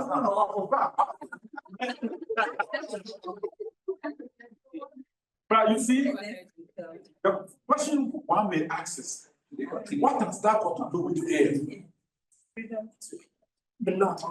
What has that got to do? Can you align? Can you align without having any problem? If you can align without having any problem, I mean, but so be it. I saw one Facebook post where problem was being harassed. The people were just on him, all because he said that the dollar, the way the dollar is appreciating, the way the city is appreciating in value against the dollar, it is something that cannot last for that long. And people were not happy with this comment. And I saw that comment was he was going to post them. Okay, I thought you saw. You see, the question is, it's been very objective. It's been very so I'm saying that that kind of political interference can then try and actually stifle the freedom of academics. We do not want to talk about it, but that is a reality. But that is what it is. And Prof also mentioned the issue of budgets earlier on. IMF, if you don't align, you don't get about the right budget in your school, even though we are raising our own funding. It is there.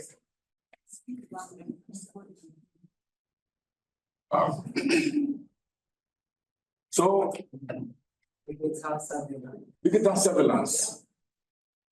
We have spies on our platform who from time to time screenshots. Comment from this guy, we got to be very careful with him. It is there. So you see spy on the platform. Always thinking you are one, but he's always sending information out there. Always exposed.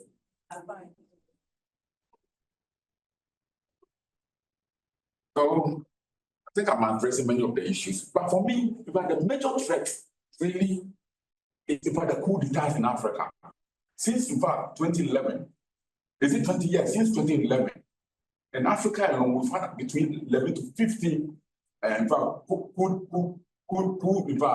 d'etat. You can mention Tunisia, you can mention Libya, you can mention Egypt. Mali, Burkina Faso. This is a major threat. Of course, that is why in Ghana we are happy that we have a peaceful environment, even though we have issues when it comes to AM. So I asked myself, how can we address some of these issues? My candid view is that we may have to observe the UNESCO documentation. We have to observe the details of those recommendations. I've also mentioned about scholars at risk. They from time to time will report on the issues which pertains to AF. They more often than not try and publish about the problems about those in academics. So we can get in touch with them and we can make some level of progress. But I'm saying that we can come together and partner. And we can come together and partner and seek support from other civil society groups. Like I said, we can join other societies to ensure that our rights are actually respected. Then the last point, which of course is in fact keeping academic freedom relevant through dialogue and research like what we are doing. And I'm happy with what Paul has done. I'm sure that when you do this from time to time, we'll make some level of progress. So, but in conclusion, I said that AF is very critical to education and democracy. On the side of education, we need those rights just so we can pronounce our findings or publish our findings on any subject. On the issue of democracy, there is a close link because once democratic institutions are weak, AF then is also weakened.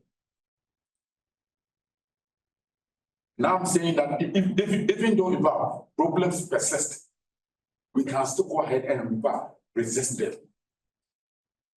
We can resist them. So the last point is, one thing is however clear, that as about the democratic architecture of African peace, as a result of the upset of coup d'etat recent past, the future of AF remains bleak. It remains bleak though, but we can still fight against that. On that note, I bring my lecture, which is of course very short, to a close, and I allow you to ask questions.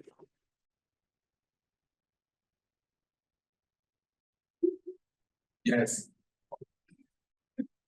Thank you very much for a very insightful presentation. You identified coup d'etats. You say? You identified coup d'etats, Yeah. as a threat to AF. Yes. But did you also look at places that we have democracy, but dictators? So, for instance, we have Uganda. It's Uganda where Museveni is. So that is a democracy. But yes, so the threat is only not exclusive to countries where they don't have democracy. You can have a country which is practicing democracy, all right, and still, but academics rights will actually be violated. So that is so go ahead.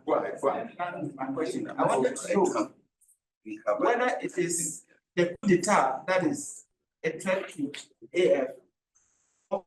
Even when the system is rigged, okay, you can have democracy, but a few people have hijacked the system, so and are using it to their advantage, where they may even be necessary. Hey, my brother.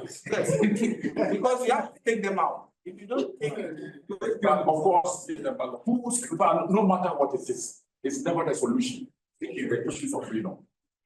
Not at all. But we've seen it over time that when they even come to that barrel of the gun, they still end up wanting to packet themselves, wanting to have so much in their pockets.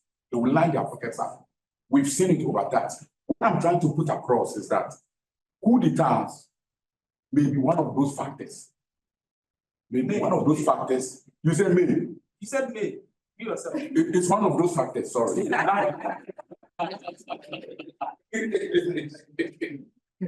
Yes. I hope you're okay. Burkina Faso is not one of them. Oh, but it's been led by one guy who came to the barrel of the gun and it's currently leading. But the question I mentioned earlier on, that you see, you cannot oppose his regime. And I posed the question that, are you sure that you can publish a paper on could guitar in Burkina Faso? Negatives especially. What of Uganda? Brother, I'm not in that country, but of course I'm talking about coup d'etats. Rwanda. What is? So you see, these are countries that are practicing democracy, yet they are not observing those rules. And it's the more reason why, in fact, scholars at risk, AFI, will also come in and assess you and see whether you are doing well or not. Please, in actual sense, one last case. I'm not done, please. Okay. What is your view of lecturers being validated before they are paid? So in the university, if they ask the lecturer, they want us to be validated I think I will leave that question to Prof. But Prof, I'm working on this. So your is that you are put. Yes. Before you are paid. That's the regulations. That you are pulled, in other words. So more or less. You are not a good validation. Yeah, definitely. For him to know that you are. I mean, but of course means that you should be attending lectures and being in the office. You have to understand. Then you have to tell me what it's on. The third one is a regulation. So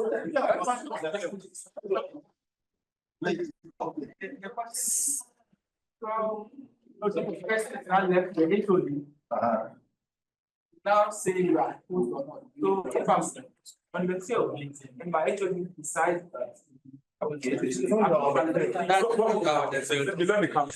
think that's a requirement. It's meant. Before you get paid, you may have to validate your stuff. You wanted that you will, wanted to walk to and go and take your salary. So he's doing research in the field. But HOD must know that. HOD must know. And if you have to find a college lecturer to teach some topics for you, or you can do remote. Or you already studied your lectures. You already studied the lectures, yeah. You find any of it.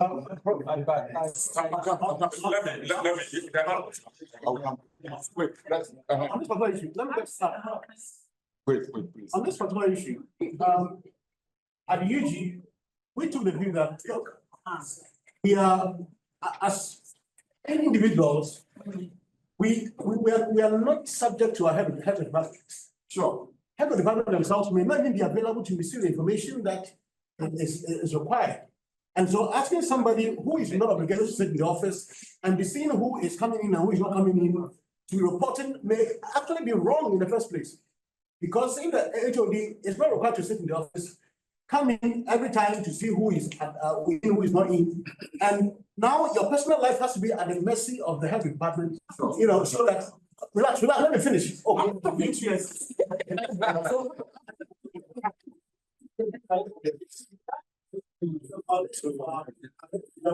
The violation of some part of our privacy, and therefore we did not allow it to pass over there. Nobody validates anybody. The director HR is responsible for compiling all those who are on stand leave, those who are leaving and all that. If I'm going to my village, there's no reason why I should go and tell my HOD that I'm going to rest in my village. But under the rules, I'm telling you that that's why sometimes we go to sleep and then policies are brought in and in the end we have to fight back. Similar with GTAC bill. When they are bringing the bill, they talk as if everything, it's nothing, it just makes sure that, you know, look, I can attend a conference for 3 days in Kumasi. I don't have to go and tell my HOD, but an HOD who doesn't like you, they just say you're not opposed. Then it becomes, you know, some kind of administration. So we are guilty. It's fair to say that this violates our academic freedom. Therefore, we don't allow it.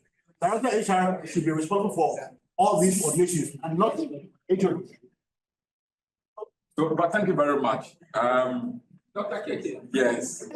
I'm responding because I'm an HOD. Okay. And I'm currently doing the validation.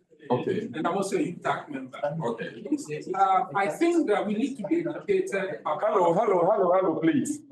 Be educated about the process. Okay. This is just an audit process. Okay. Yes, an administrative process where it's not even from the universities, where the audit committees, they want to be Financial management. they want to be sure that you are supposed. So every academic is expected to be under an HOD.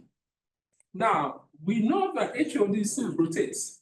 Yeah. If we, the academics, don't respect our HODs, tomorrow you will be HOD. No, I'm saying this because my colleague made a statement like, we don't want the HOD to know. The HOD is today HOD. Tomorrow he's not going to be HOD. Now, what I do, every month, I don't need to call them. I know that they are teaching. If it's during the How do you know that? Oh, please, as HOD, I am responsible. Allow. The cost allocation for the. How do you know that?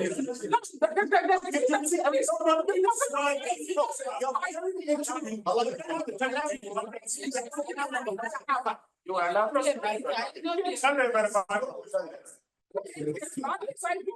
Freedom shows 5 areas. The person is available, the person is on leave on absence, the person is on sabbatical, the person, these are the 5. No, you want to teaching. You see, just that I wasn't aware that this is what is in that. It's what I find problematic because you see, listen to me. My friend, you are wrong. You don't know your allow me Overstretch academic freedom. Yes. Overstretch it to beyond imaginable proposal. There are administrative processes that have to be followed. I could go, so let me give you an example. Somebody's wife falls sick immediately. Has to travel to New Zealand. No, relax. Has to come to New Zealand immediately. He's not going to inform his HOD. Before he leaves. Please.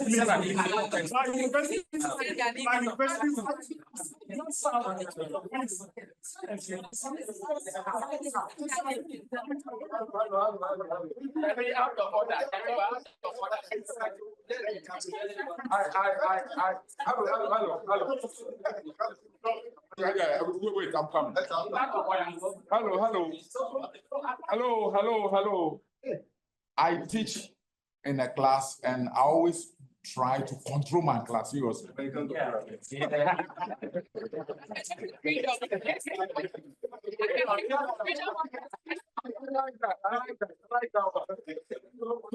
Let's respect ourselves.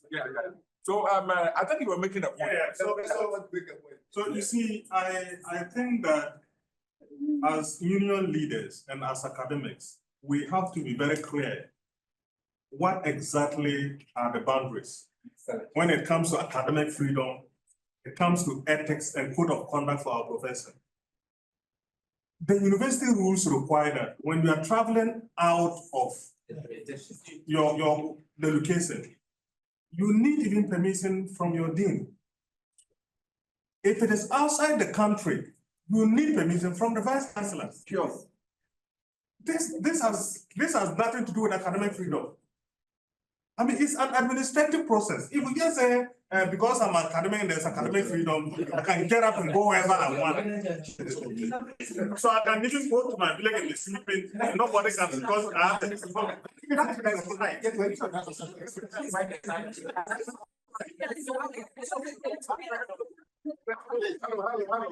So when we talk about like please, we are not working with that. We have waived. We are even gone. I only have 30 minutes. But in fact, the questions are. So, Prof, Can we end this note? So we go for the break. It's supposed to end at 2. Yes. In fact, I want to keep No, let's go and welcome back from the break. We're running late, very late. So please, let's try and respect the time a little better than we did previously. She's going to bring the slides, but I don't want to wait. So what we have here, I'm trying to compress my presentation now in 10 minutes. And then I will have time to do the breakout sessions, come back to report, and then do the other issues that we want to discuss from.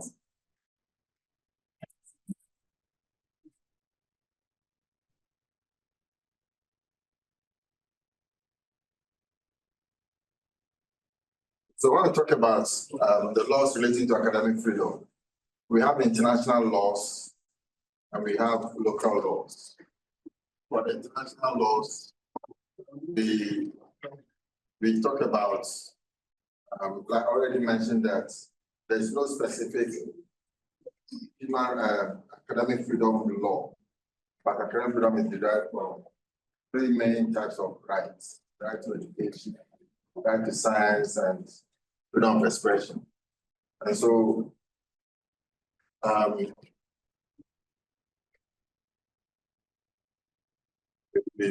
went through this already, so can skip this. Okay, So we have what we call soft laws. Soft laws are laws which have been crystallized into laws that are recognized under international law, but they are still respected as laws, which when states and other actors obey them, they can evolve into the traditional ways of sources of international law.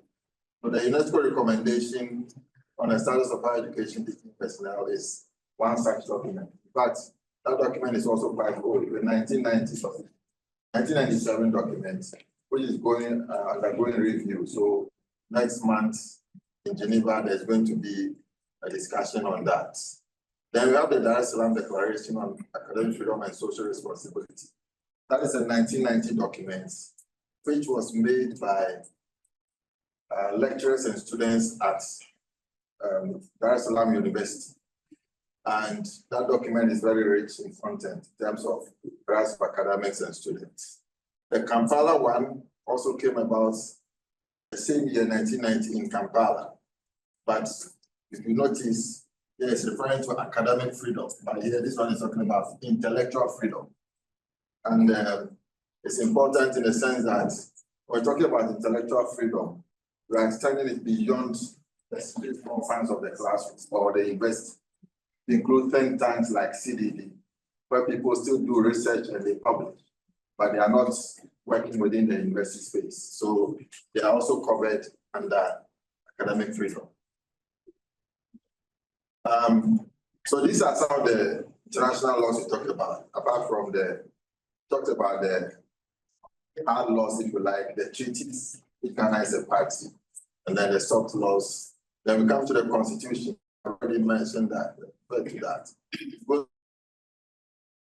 You see, when it comes to 21(1)(b), all persons shall have the right to freedom of thought, conscience, and belief, which shall include academic freedom. Normally, academic freedom should be connected to freedom of expression. So it should have been under A, but they put it under B, which is one of the things we put before the Constitutional Review Committee to deal with. Then when we come to Article 68, it bars the president from taking the position of chancellor at any public university.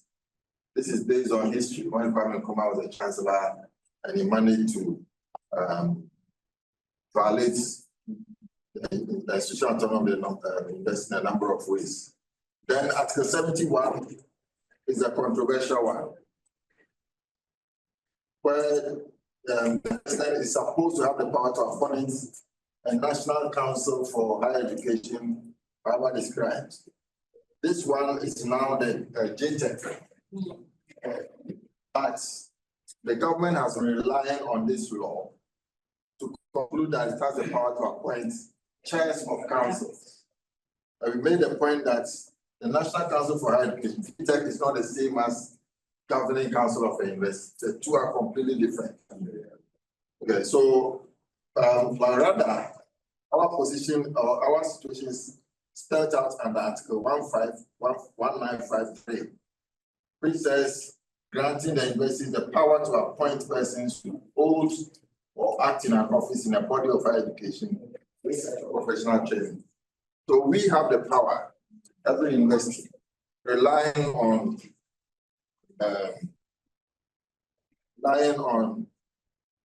1953 to appoint persons to hold office, including holding office of a governing council. And if you recall, not long ago, a few weeks ago, the president issued a directive asking all people who have attained the age of 60 to go on, who have attained the retirement age, that their position should not be renewed. Remember, the directive followed that universities are not affected because universities fall under 1953. So the same way, when it comes to appointment of chair of council, it shouldn't be the council chair, the government appointing the council. So in fact, we drafted a letter, January, February, or thereabouts, to submit to the Minister of Education, so that they won't go about dissolving councils and changing chairs of councils. We know the disruption it brings to university administration. And, but apart from that, they don't have the power to do that. All that they have to do is to change the government reps on the councils if they like. They want to maintain them, they maintain them. But it's up to the university to appoint chairs of council. And it is up to any of the reps on each of the unions to also change their reps. They can do that. That is all that is supposed to be. If that law is followed as it is, there will not be any disruption in the functions of governing councils. So we still have the letter. I think we need to change it a little bit and then still submit to the minister so that even if they don't respond now or accept it as it is, we can still go to court and seek an interpretation so that we are clear that next time that is not what is going to happen. In this case. Okay, so thank you very much for that. But I was thinking that now that there is this CRC exercise going on, is there a way we can really call for clearer wording of this? It's as clear as it is. To me, it's as clear as it is. The CRC doesn't. The CRC is only asking for revisions to the Constitution, but there is no need for revision of this. It is the interpretation and application that the government is making, misapplying it for its own political interests. So there's no need to revise it at all. There's no need for that's why I'm saying that if possible, we have to go to court. There's even a decision that the Congo case where it was held that during the transition period, there are certain boards that the government has the power to change the heads. There are others that the government doesn't have the power to. And even though it's not direct, it is implied that universities are not affected.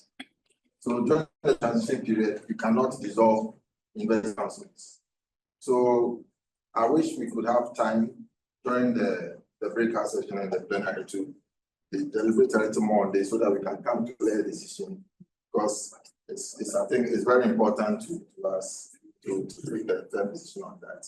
Because when you go to every law, CTAG, all your laws in your and then the UTAG, as well as all the universities under UTAG, the position is the same as it says that the government acting on Article 70 and IV has the power to appoint the chair of the council.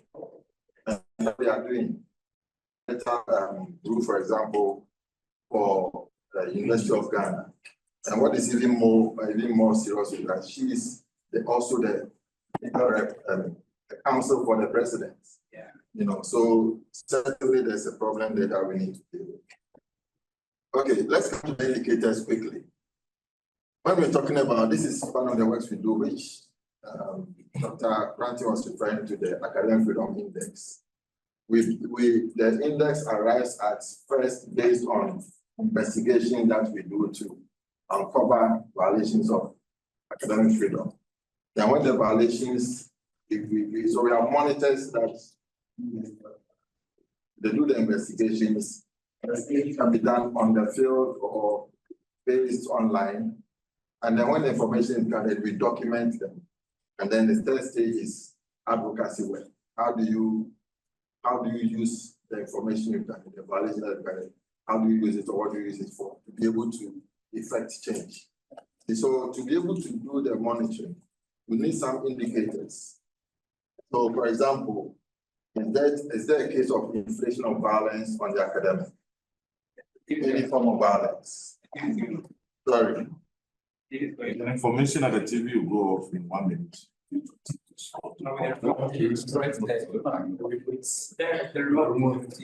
Just give violation. What did you There's a one here. That's what it is. No, somebody just pick that. There's a violation.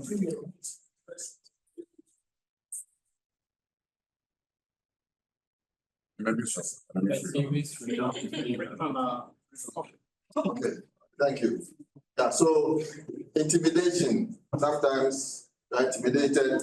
We are dealing with a case from Uganda where the president of the Teachers Association has been warned that they shouldn't issue statements to the press or anything. And because he said that the decisions are his own decisions and that the unions have never met in 3 years, which is not true. But so they're saying that if he continues to do that, he will face the consequences. It's a form of violation of academic freedom. Wrongful arrest, discrimination against opponents, sometimes through demotion, denial of mobility to do research and so on, to attend conferences, denial of research opportunities, discrimination in favor of supporters of regime or administration, unmerited promotion, cases like that. Appointment to boards, departments.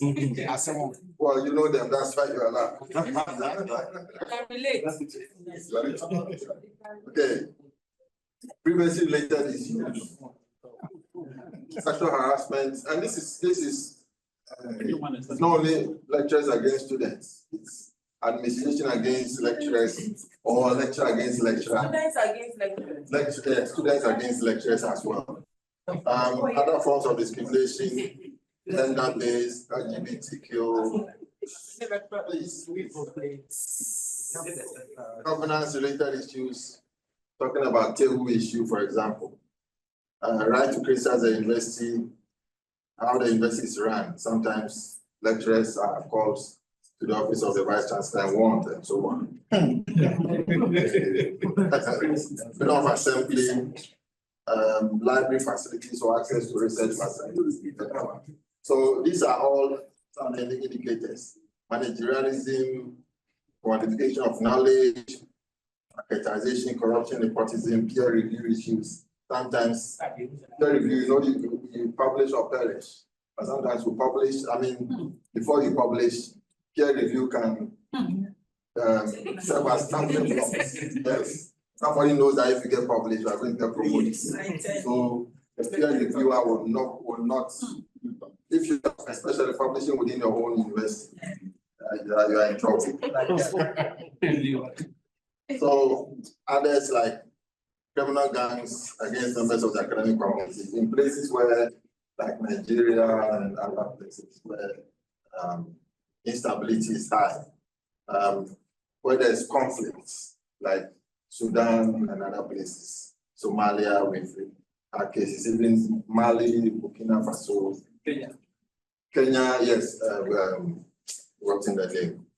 Unequal and exploitative relationship between a university from the global north and the global south. We are talking about a number of violations there. Unequal and exploitative relationship between a researcher, academic from the global north, and a researcher academic from Africa. There are a number of issues relating to that. There are some funding agencies that tie the research to say that the lead researchers should come from the global north. But the person doesn't do any research at all. This is what we call helicopter research. So then we also mentioned this companies whose operations affect academic companies, predetermined and controlled research and so on. So all of these are all the indicators we look out for when we are doing our monitoring. I think, okay, maybe the last slide is here. Lack of facilities, for lecturers and so on. It's all part of academic freedom issues. Academics against academics, poor pay, working conditions, NGOs who are suppressed, who do research, and so on, who are targeted. Academics with disabilities and so on, gender-related issues. So these are all indicators we look out for in order to identify what are. So we need to know this. And I think one key thing that we have you here is that when these violations take place, you report them to us so that we can then take the matter up. You can report them on our website or just send an email to us, any of us, and we will take it up. Very important. And we also encourage all of you to register as members individually. As for your unions, they have agreed to become institutional members. But individually, you also need to become members so that you can access the information that we provide. Like I said, just about 2 weeks ago, there was a big conference in Dar es Salaam. We managed to provide some funding for some attend. If only your paper was accepted. So access to research opportunities in the field of academic freedom, be able to share this information and the opportunities to travel and so on. We will have first opportunity to access such information. So this is the indicators. I would like to end here and give the floor to project officer who is going to do the division. Identify break us into 5 groups, give us specific topics to deal with, reports in about 30 minutes and come back to plenary. But Prof, I think that for purpose of academic freedom, what you presented, if you can give us a few questions or maybe time for us to, because I have a suggestion to make. Please. Possibly. Is it a suggestion? Let me ask. Remember when Professor Atuguba in Lagos came out with a research? The media, so that they will be able to show them some of these indicators so that they'll be able to identify academic freedom violations and report on them. So I wouldn't go to the civil society. It's part of some of the work that we are doing now. But and it's also not, I also not point fingers at the university management.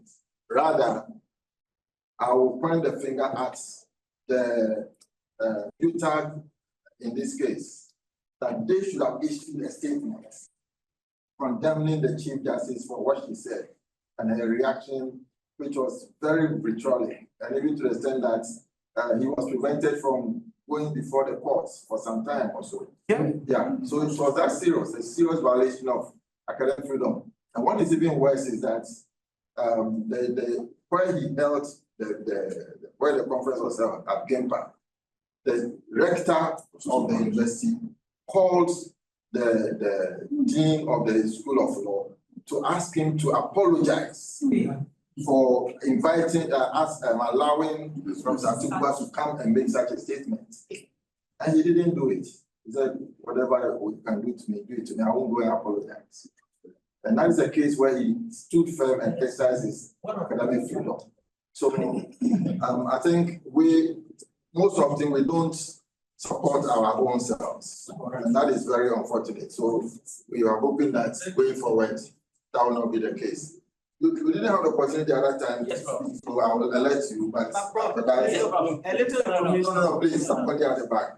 Okay, Prof. Please, I want to find out, is there a relationship between academic freedom and culture? Academic freedom and culture? Culture, yes. Oh, definitely, there is. But I didn't get any of that. Okay.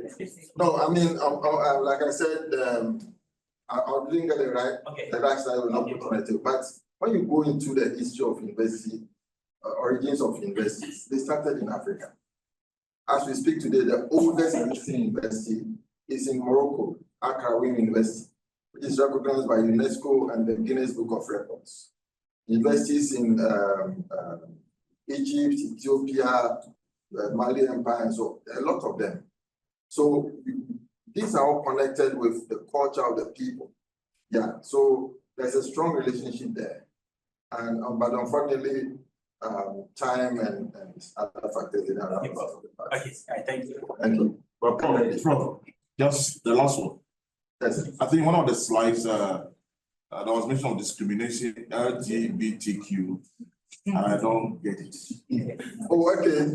We are talking about situations where lecturers are targeted for being an LGBTQ person, or a person with disability, or because of the gender of the person, and so on. So in such situations, what discrimination simply means giving favor to somebody and not giving it to the same to another person based on the person's background, whether it's LGBTQ, whether it's disability, and so We're on. not therefore going to promote LGBTQ in our institutions. If we allow this to stay, I think we can talk about academic freedom without necessarily emphasizing this sort of thing because. Excuse me, before due respect. If our culture doesn't support this, sorry, Our culture, our training does not support it. your culture. So we should not, we can say some academic freedom without necessarily importing some of these things into it. What do you mean by some of these? I mean, the LGBTQ concept. Okay, let me ask you a question. You have a colleague who is LGBTQ, right? It's illegal. No, not many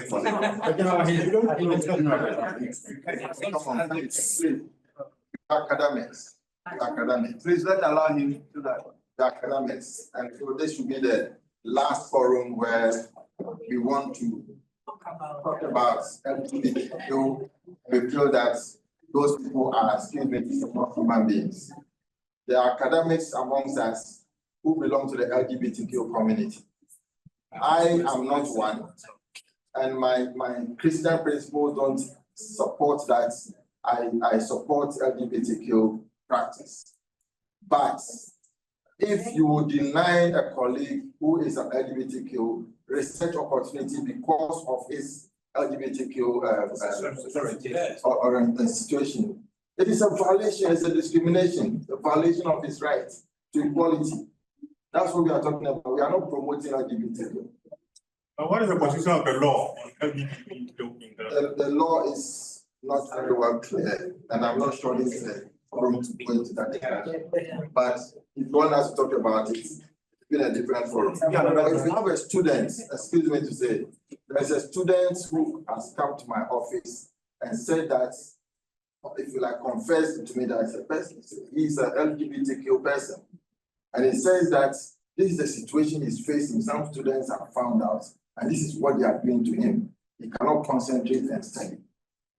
So you just throw the person out of the office. My thing is one. It's fine for you. No. Then you have to finish your work. That's one thing. Let's be objective about this. Thank you. So please. No, it's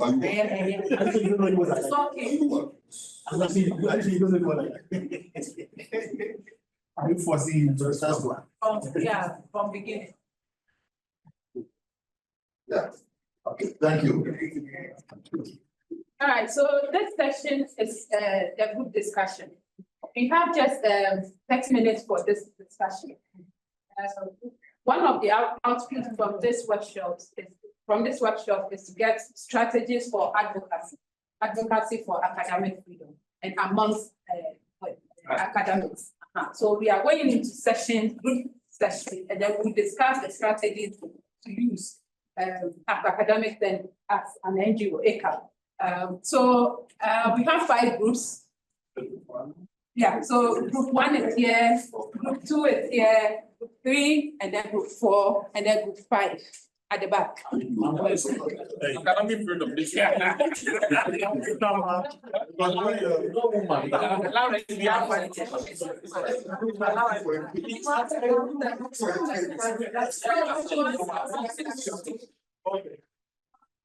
Please. I think that you want to speak. Okay, go. Yeah, it's very good. Let's start the back. No, at the back.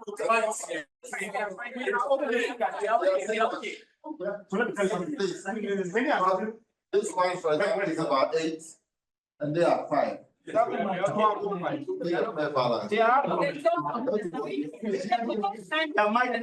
So that's why I'm doing this. So it's because of time. Yeah, because of time. So the guidelines. Please listen. The guidelines say, okay, we are into 5 groups. So each group would select a facilitator and then a coordinator to coordinate the discussion. And then after 30 minutes of discussion, we'll come back to plenary and then we'll share. So the one to be the rapporteur will present. All right, so these are the questions. One. What are the strategies can universities adopt internally to safeguard academic freedom and uphold institutional autonomy? That's one. Yeah, this is the question. So you can take a snapshot. Group 2 says examine the role of academic unions, staff unions, associations or networks in advocating for academic freedom. The role of the unions in advocating for academic freedom and propose ways to strengthen their capacity, voice and legal standing. The group 2, this group. Can I move on? Yeah. All right. Group. Group 3, identify effective approaches for influencing national education policies and higher education regulatory frameworks to include protection of academic freedom and institutional independence. Group 3.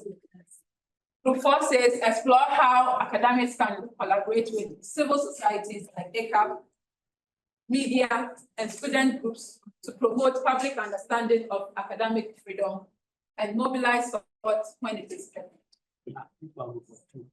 Group 5. Group 4. 5. Where is the 5? Group 5. So group 4, are you okay with the question? Yes. All right. So group 5. Discuss initiatives to raise awareness, build capacity, and engage emerging scholars in academic freedom advocacy from the start of their careers. So upcoming. Camera on the way. Everything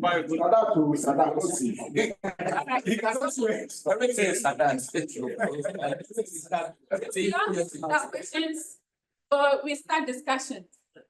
If we can. Oh, I thought we have breakout rooms. No, we don't have. Yes. Again, the question of time. Time, yeah. So please, so we can just. You can turn one table to face another. You can just take your seats. We can join the list. Table and then come back. Just say this.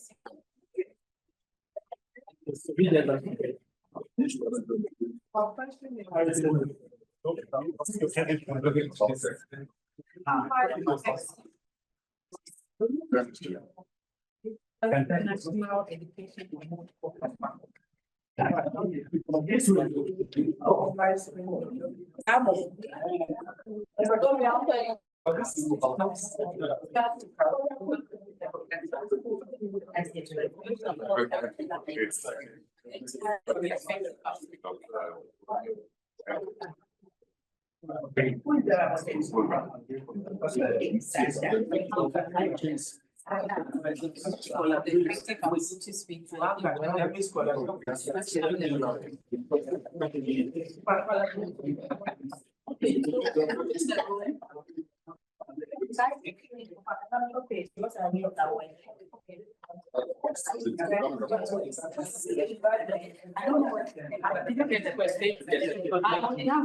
The question is this. Examine the role of academics. What your point of view advocating for and propose ways to strengthen their capacity, voice and legal standing. Okay, so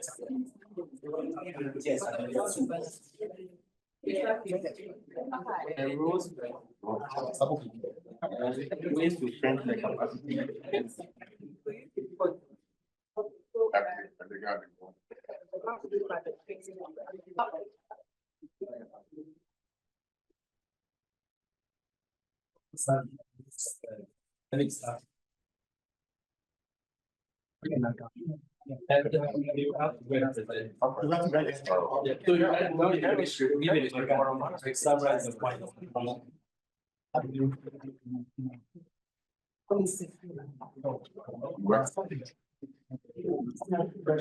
The unions, when we are done, then never legal people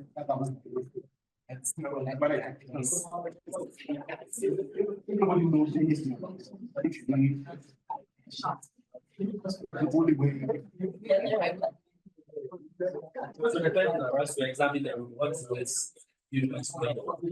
And it's not just individual user, but also collective. Let's see that we like our team coming together as one group, fighting for academic freedom. In advocacy, saying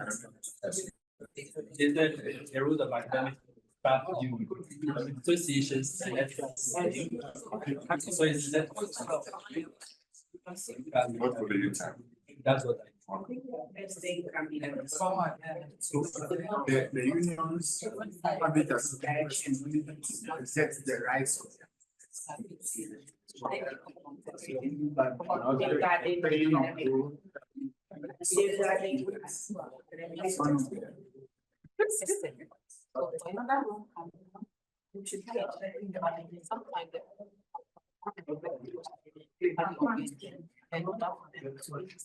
So the unions will need to be a member. Yeah, right. So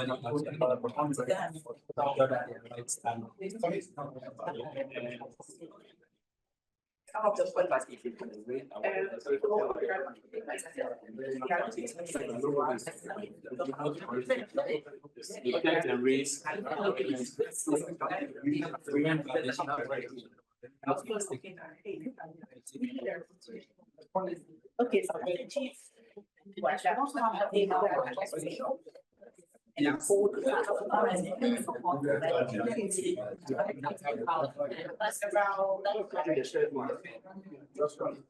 That sound.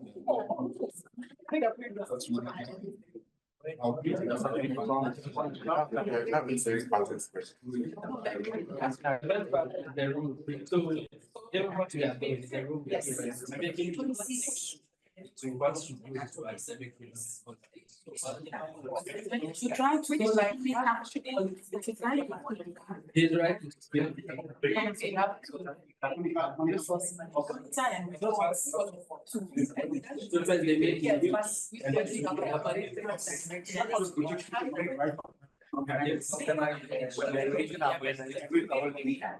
I think the first thing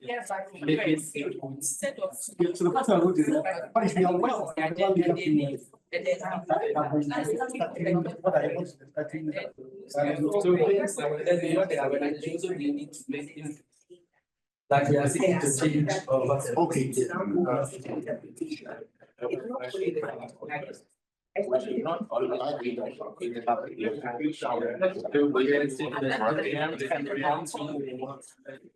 that big thing you are doing is likely to result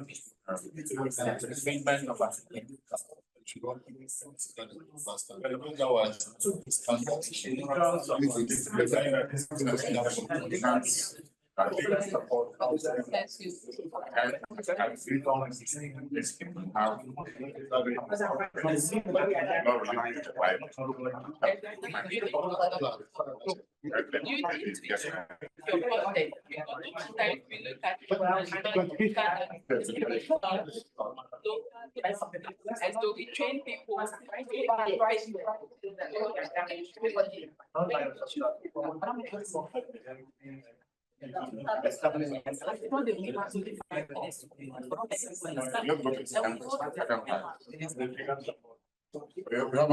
The second part for us is to strengthen.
When it comes You know, key students. So we are also looking at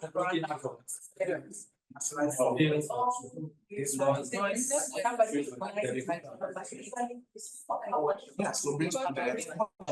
If there are existing regulations that things variances, we can raise this.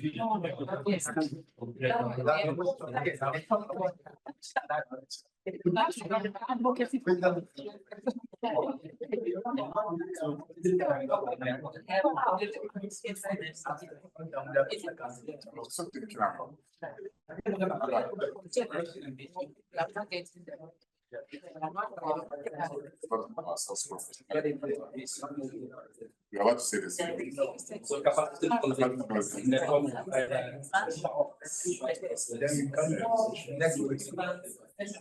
But the more.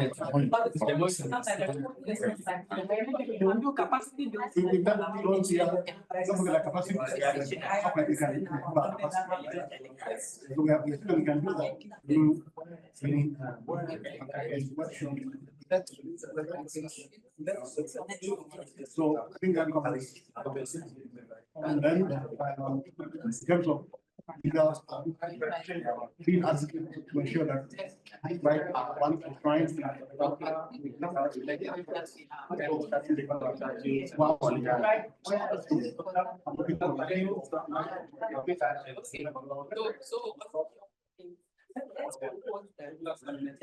Public awareness.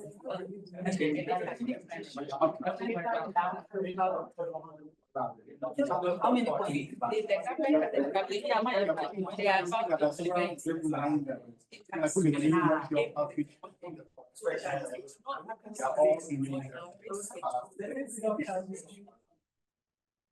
To get our members to know what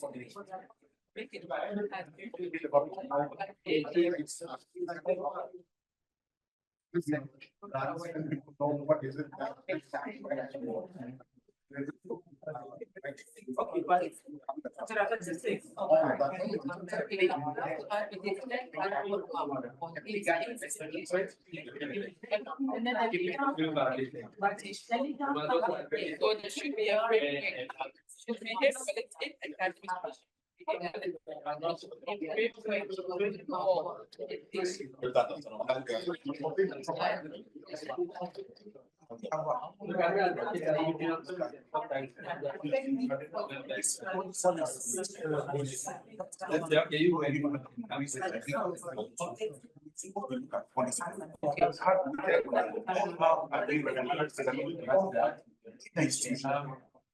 Yes.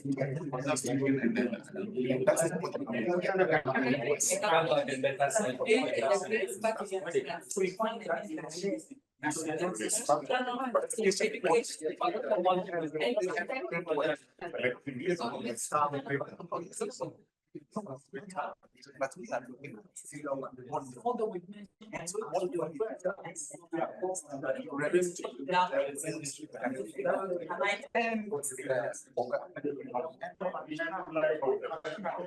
Okay, so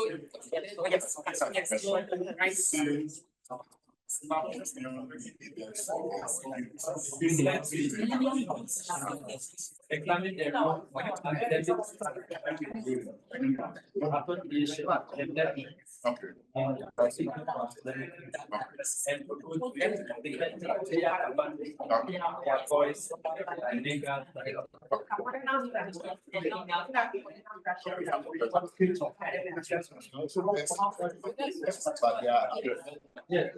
This is that establishes. A lot of the things we have here are about. That is what we are trying to what's in the sample. So I just their voice. So that's why I have that question. Sometimes unspoken right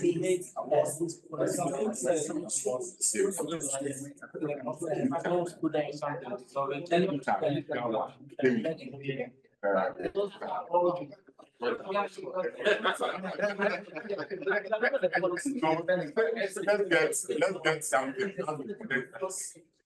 assurance. One is specific to academic standing. No, it's for academic standing. Academic quality assurance. Maybe the network mechanism.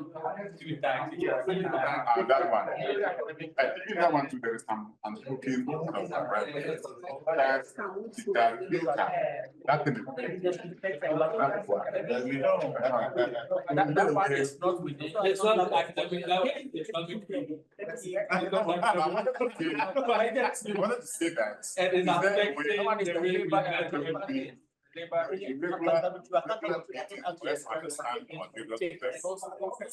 where we have common goal. Because academic takes on.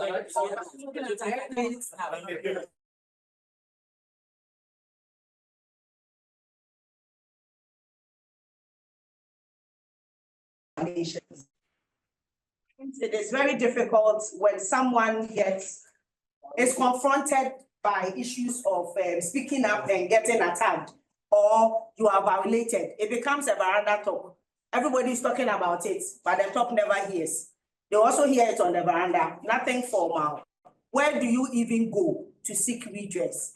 And so internally, we can come up with a certain office, a certain unit that addresses or seeks to help people when it comes to this. The third one is issues about capacity building the capacity of staff, especially when on academic freedom, every aspect of it, students, staff, academics, you are looking at seminars, regular engagements. So like some people have what we call champions. So if you have an academic freedom champion that is supposed to lead the discussion when it comes to academic freedom violations and all of that. The next one is innovative ways of generating IGF. In our local parlance, we say something like we all are tapping from government. And so when you make noise against government, your head is held on, then all of you are crippled. But if we are able to generate some money, and then we can call the bluff sometimes of government. I won't pay you because you are on strike. We'll pay ourselves. Forget it.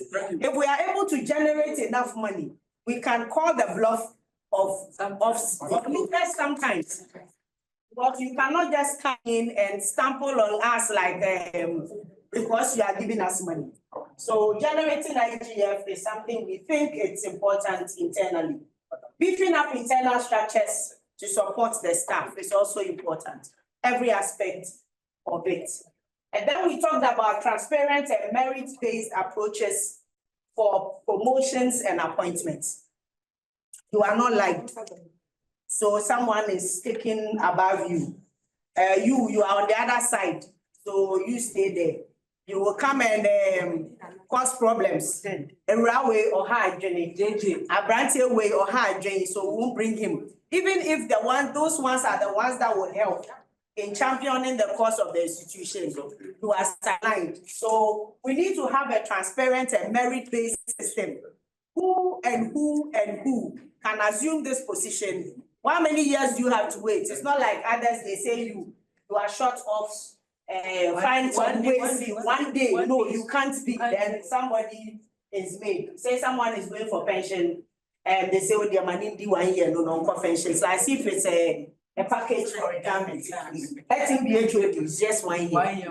When it's what and they'll say no. You can't. Then transparent and participatory governance system. When governance is participatory, at least everybody owns it when it comes to issues. Thank you very much. I can allow for one comment. Okay, all of us. So my contribution is that in terms of the generation of the IGM, that has to be done with some tax. Because we spoke about commodification and commercialization leads to trampling upon academic freedom, which can lead. So if we are doing this, we should look at much more robust way of maybe do research grants and thinking about things like innovative, they're not really like bringing more students on campus. Business. Like, as we have like a great farm. It's one of the, we have land, but the farm is not really working, all because of this. It is not working. It is not working. Academic, when someone feels you don't belong here, so if we manage, we have a lot of money. That's what we don't know about. They shouldn't even bring numbers at all. Now we are tired. No, that's to increase in fees. We can also pay the government for the required amount of fees. Government would have to do that. They are pretending to be paying fees. Now we want to even. And the teachers are pretending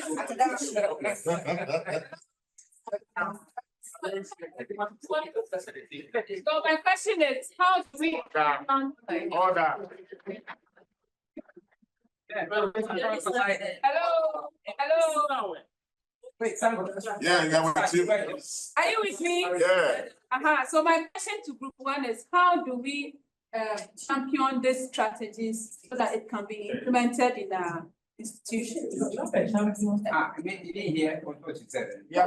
So you've come up with strategies. How do we get it implemented? Our question was to look for strategies. You didn't ask us. The question is general. Yes. All right. So group two is ready. So let's. Yes, we are ready. Say Harry. Oh, okay. All right, so we were tasked to examine the role of we're tasked to examine the role of academic staff unions, associations, and networks in advocating for academic freedom and propose ways to strengthen their capacity, voice, and legal standing. And so in terms of roles, we think that knowledge is power, and so you must know what the legal frameworks are, what framework within which are you working, and in terms of academic freedom. And once you know that, then it makes it easy for you to help protect those rights and responsibilities of the people. So as unions, you must become the custodians of all the legal frameworks that govern academic freedom, because based on that, you can do your advocacy work. It's your job to protect the rights of your people. Of course, we talk about their responsibilities, but as unions, we must protect the rights of our members. Once we know what these legal frameworks are, we must raise awareness of these academic freedoms so that everybody is on board in terms of what they are supposed to do. We should become agents of making inputs into whatever legal framework that governs, these freedoms. Because if the freedom is supposed to be enjoyed by us, then that freedom should be created by somebody and given to us. We must be part or co-creators of these freedoms so that it becomes easy and seamless for us to be able to work with. We should be able to educate our members on academic freedom and institutional autonomy, because the ultimate aim of the academic freedom is to ensure that institutions are autonomous within the legal framework. How do we do this? We can strengthen these things by training. So workshops like this are very, very important in terms of bringing out the issues that need to be confronted. Outreach programs. We can go in the, at the end of the day, we are not an isolation. We work within communities and all that. And so people outside of the university confinement should also know what are the rights and freedoms and responsibilities that are enjoyed by people. And so we can do that through these means. We should become advocates to ensure that whatever legal frameworks that we've identified that we think should govern the work that we do, those things should be enshrined in laws and statutes so that they don't become or get out there at the whims of somebody. Because otherwise, then one person comes, they can be upheld, another person comes, they cannot. So we should become advocates that these things become integral part of the Constitution. So there are certain issues that I think that say the Constitution should explicitly make reference to, so that it is not at the behest of anybody. And then we should also become advocates for expunging any laws that impinge or negatively influence academic freedom. We should continue the education of our members, and then set up ways by which people can report. Is it giving support to people whose rights have been violated is a very important aspect of the community that, we try to build. So Scholars at Risk and other groups are doing that. Within our campuses, as unions, we should be able to have those channels for reporting and for offering legal advice, legal frameworks, to people. And we have such a group there, led by Professor Piegetia, where people whose rights have been violated, can report them and they get legal support in pursuing whatever legal avenues that they have to seek redress. I think all those are. And then finally, Again? as unions, we see the inter-union rivalry and all that, which sometimes is not helpful for ensuring academic freedoms on campuses. And so we believe that part of strengthening the legal framework is create a common platform for all the unions, on campus that allows us to be able to educate, ourselves, and with a common goal, because in the end, the academic freedom is not only enjoyed by the academics, students are part of it, the administrative staff are part of it. And so that is a unifying factor that allows us to be able to engage, and that would ensure that we have more advocates, basically. I mentioned that providing legal support when somebody's right has been violated, would ensure that we continue to exist.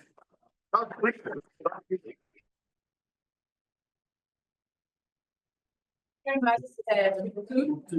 One comment. No comment.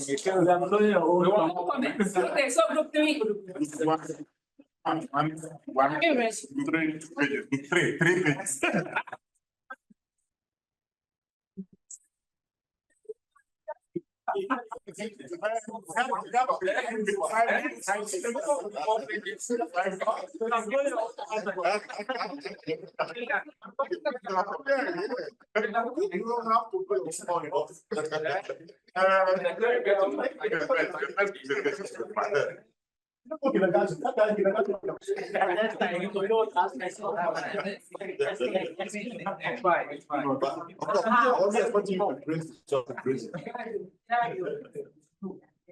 Okay, group 3, Jayo.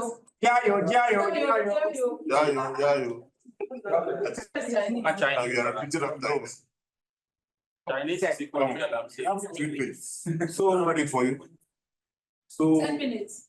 3 were asked to identify effective approaches for influencing national education policies and higher education regulatory framework. That to include protection for academic freedom and institutional independence.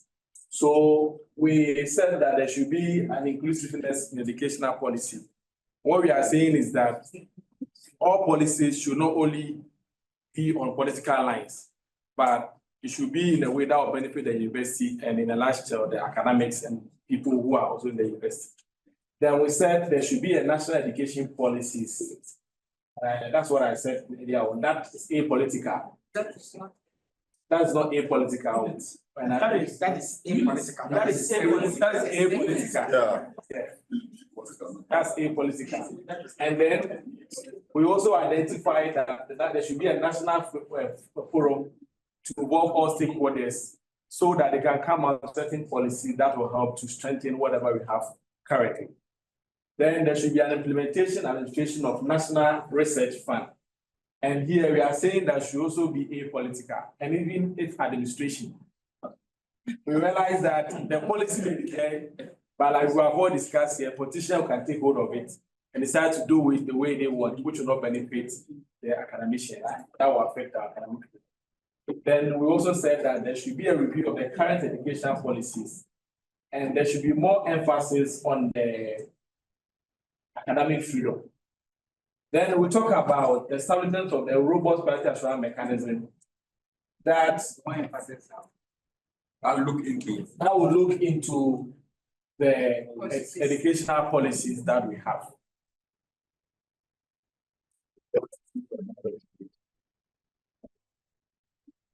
Then the 7th one, the policy should be accessible and equitable.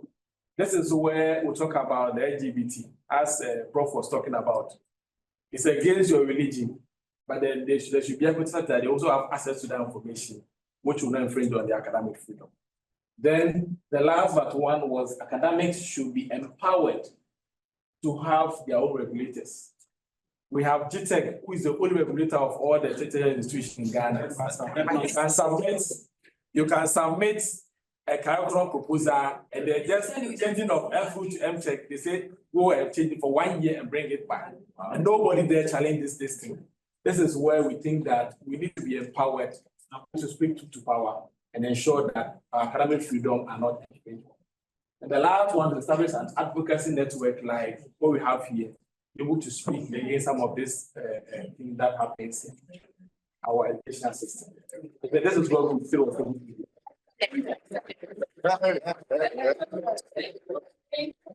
One comment. Okay, so I think something that you left out is having a strong lobbying group in Parliament. You see, there is the legal regime that governs all these things.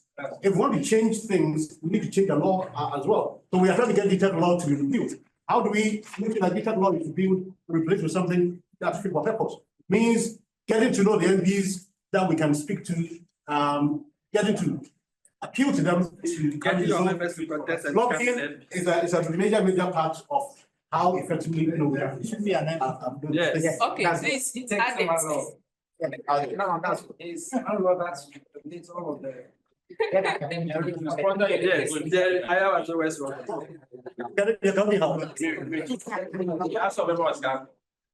Oh, and the one else.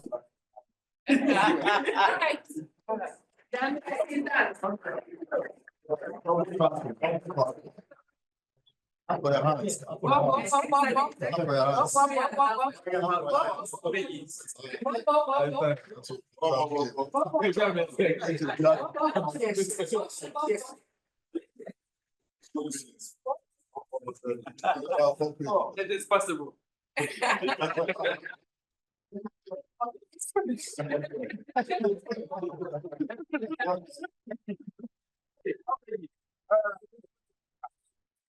Four points. Four points.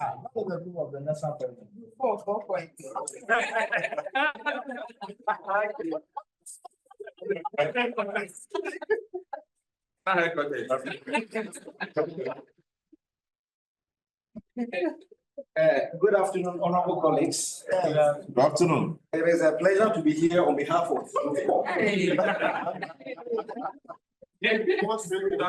Present on exploring how academics can collaborate with civil society organizations, media, and student groups to hold public understanding of academic freedom. 5 minutes more. When it is threatened. So these are our points. First of all, there must be a collaborative capacity building, such as workshops, seminars, and symposia. It is said that for lack of knowledge, and so we need to have a clear understanding of what it is by academic freedom. Because if you don't have a clear understanding, it will be difficult to fight for it. But once we know about it and its boundaries, we are likely going to be able to fight within the remit of what it is when we say academic freedom. Number two, there must be collaborative research on academic freedom. In other words, the terrain still needs a lot, needs to be delved into. We need a lot of information. So students, academics, media, we can delve into this field, get information, and use that information to our own advantage. And so this research must be co-designed and, brought into implementation, or the research realized by the three groups: academics, students, civil society, and if you like, other, concerned bodies. Number three, there ought to be joint advocacy programs, such as organizing town halls, to talk about some of these. We can have TV programs, radio programs, where people are giving education on these. For example, because of misunderstanding, in some universities in Ghana, people say, oh, the university is in my region, so it must be from my region. There are cases where VCs have been selected and the people have chased them away because they are saying they are not from their region. If you are not careful, there will be a situation where If I'm not a gang, I cannot teach in a university in Accra and become a vice chancellor. That would be dangerous for academic freedom. That is true. Yeah. And so we need to sensitize, all groups, especially traditional leaders. I'm not saying that they are ignorant, but because when they speak, no one can question them. Even political authorities fear them. When they say we don't want you, no one can intervene. So this education needs to be highlighted. Another equally salient point is the fact that we need to provide support services for victims of academic freedom violations. Sometimes my rights are violated, but I fear. Where do I go to? There's no avenue. And so I keep it to myself, harbor it in my heart, and it hurts me. So we should be able to have support services for victims of academic freedom, such as counseling. If somebody goes through that ordeal, there could be counseling for them to be able to readjust themselves. Number two, there could be legal services for such people. That because your rights have been violated, we are taking it up to challenge the status quo and see what will come out of it. We can do that. Again, we can look at sharing experiences, such as what was done today. Experiences were shared, and we took a clue from that. And so that if we keep sharing these experiences, it will go a long way to give us more knowledge to be able to deal with it. And again, we ought to be able to report it. When we go through it, don't let us keep it, because if I keep it, you keep it, it will not come out. Let us report it and deal with it. We name and shame. At the end of the day, we'll be able to fight for academic freedom. Thank you for your attention.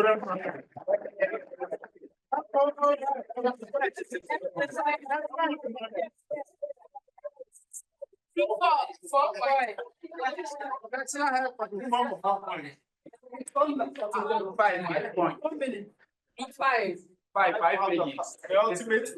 You can't do that. 5 pages. No, it's 5 minutes.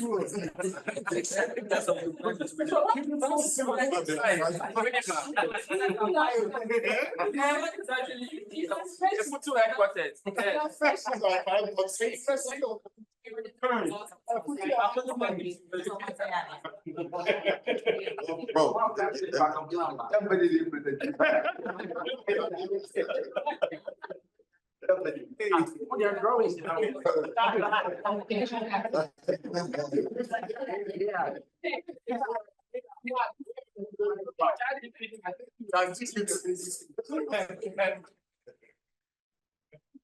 Hey, That's all the question.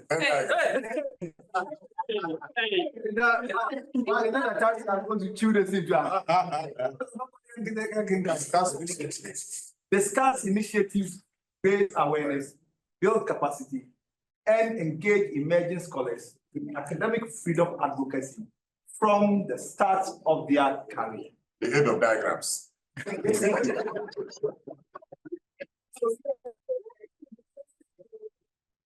Of raising awareness. In raising awareness, as far as academic freedom is concerned, one of the first things that we think as a group is to organize workshops and seminars, just as they are doing for us. And that is one of the first and foremost points. Number two is to create online resources that even if we don't have opportunity to meet as people like this, we can still go there, and having been academicians, we can go there and learn for ourselves. And so that is another point. And secondly, or thirdly, we are supposed to establish mentorship. So we need to have people who can also mentor us even in our drive to have academic freedom. So we have people that we know, possibly in our institution. When we go and when we mention their name, they know that this man, this person, when he was here, when he was in active service, he and academic freedom, they don't go without water passing through them. And so if you want to also follow that step of academic freedom, then I can tell you that go and work under him and you have the spirit of academic freedom. And so mentorship is very, very important. The third point that we, second, building capacity, please. Building capacity. Here we are saying that we should initiate training programs. Training programs are very, very important because if you may have the people, you may have the, what do you call it? Workshops and all those things. But I think consistently, when training programs, as far as academic freedom is concerned, I mean, we organize them. We are giving the people the knowledge, the zeal, the capacity they need to actually go into this whole thing called academic freedom. Then we also say that for us to also have that building capacity, we said workshop on grants and proposal writing. If we teach the people how to win grants at the very young age of their academic career, they are more or less independent. And remember, one of the things that do not allow academicians to be independent, even when they are supposed to be, is poverty. Poverty. And you know, in our universities, even though it is publish or perish, it is get position or go penury. So salary is just too small. In fact, I have said as UTAC president some time ago that a university lecturer without a responsibility allowance is so miserable in the university company. And for that reason, every university lecturer wants to keep quiet and have position from the vice chancellor. So when the vice chancellor is doing what is not possibly in line with the university rules and regulations, keep quiet, get your position, get your pocket filled up, and let other things suffer. But if you have your grants right from the beginning, when you get something to support yourself, I tell you, nothing can help hinder your quest to be part of the academic freedom agenda. Thank you. Ladies and gentlemen of the press.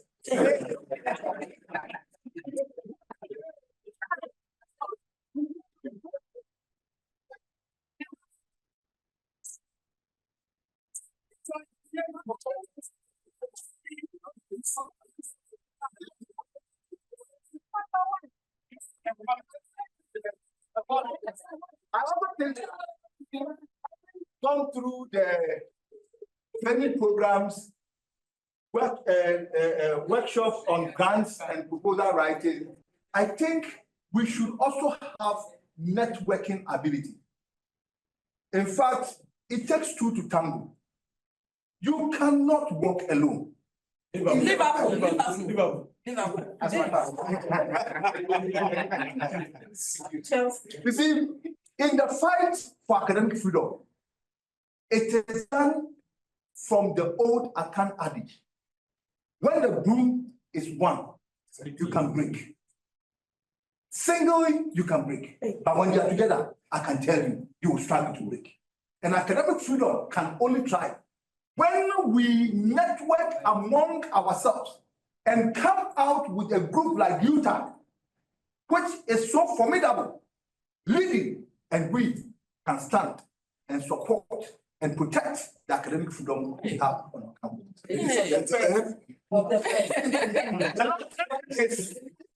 Emerging scholars, yeah, we say that. Oh, can't write tonight. There's some chef here.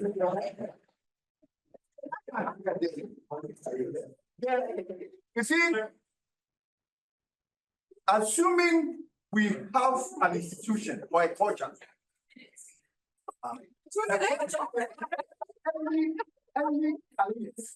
scholars have registered grants in their own institution to operate with. Let me tell you that that is how I think that the National Research Fund is actually supposed to move. Because if we have some grants that we can tap into as young early careers, that is going to also help us in this whole quest for academic freedom, because we have something we can deal with it or rely on it in our own line. And in fact, the book and research allowance, we are still waiting for the what do you call it? These are things that the government of Ghana is supposed to do. And then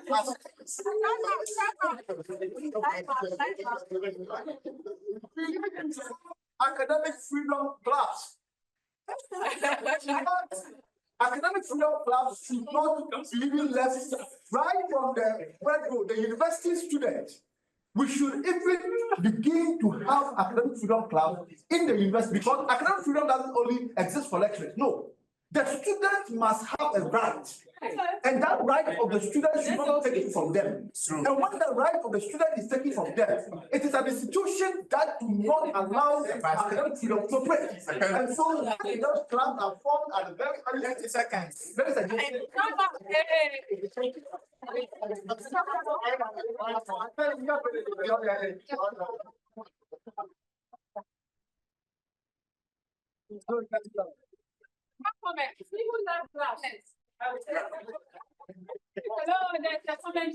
I think the last point they raised, what I want to support, the very good point, and I 100% support that. It shouldn't be limited to only lecturers, and we should start right from that level. So as the person is coming up, he wouldn't have any fears when it comes to expressing himself or herself, when he finds himself in academia. So I think it's a good point that they raised for the very last one about academic freedom at that level. Thank you very much. Then also the issue about funding for academic freedom research.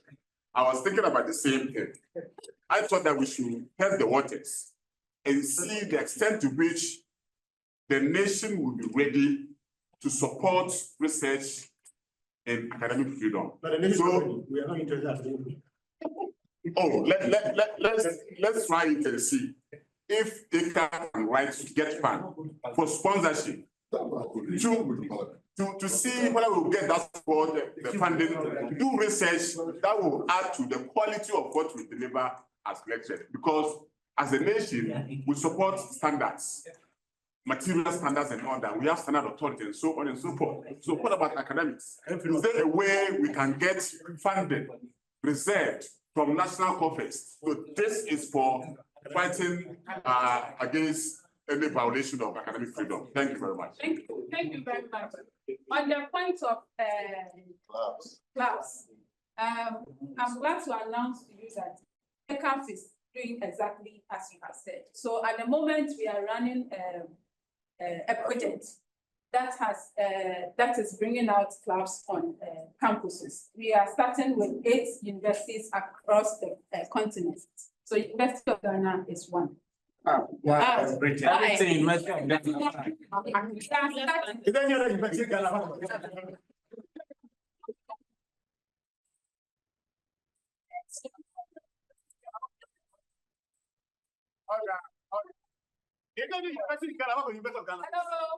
Hello. So it's a starting university. You don't even have to say University of Ghana, you only university here. No, it's from the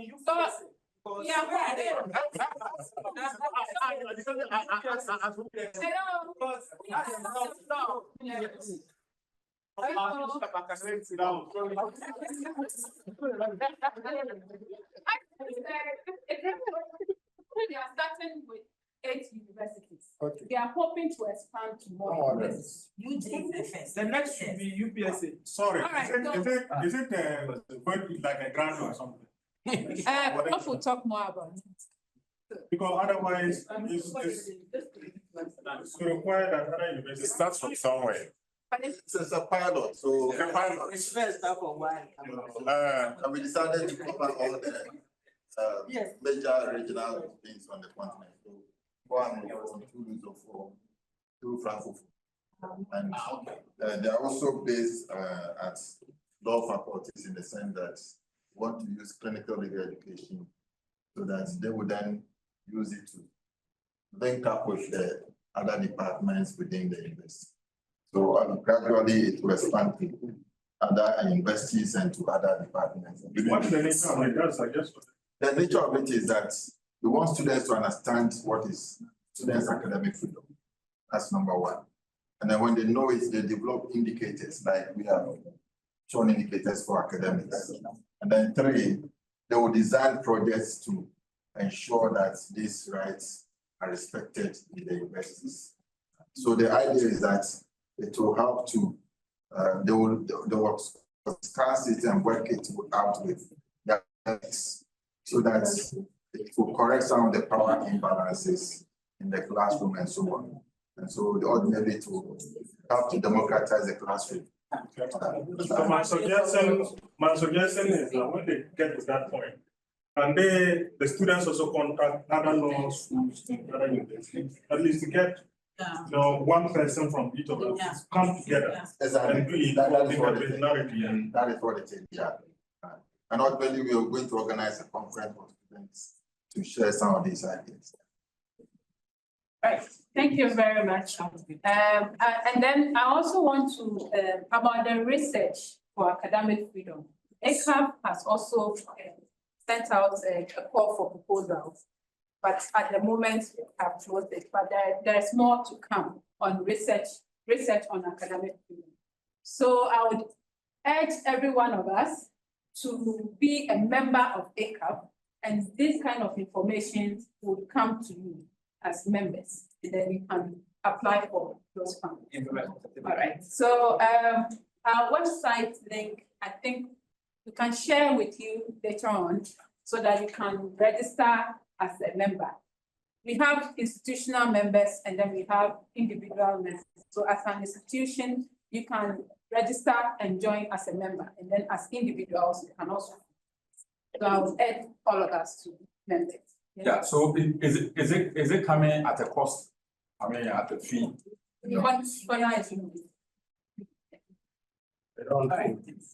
All right, thank you very much for your participation in this session. So we move to the next session, which is the discussion on the issues.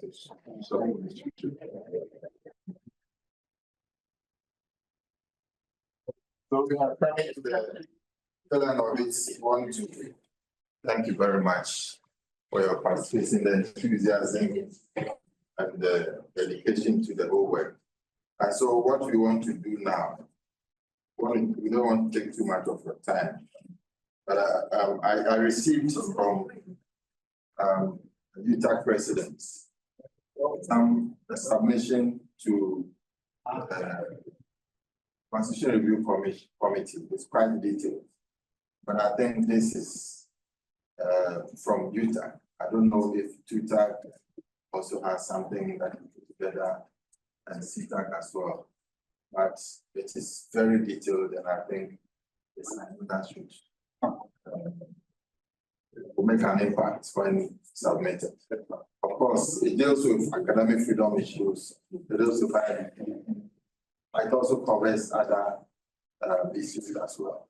So for now, what I wanted us to there are two things I said I wanted us to discuss. One is submission to the committee, and then the other is the University Council issue. As I said, we drafted something, but by the time we would submit the letter, the government has started, even dissolved the councils and started appointing chairs for the councils. So in that situation, the strategy has to change. And one is to, that is on top of my head, one is to revise the letter. But if we should revise it, what should be the content? How should we revise it? Because the original letter was to say that don't go ahead and to appoint chairs, but they've done that. So how do we go around that?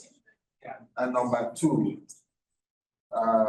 so let's deal with that first. The first issue, how do we handle that? Before you continue, I think that in your submission earlier, we were talking about the fact that what is actually taking place now, the status quo, is actually a contradiction of the Constitution.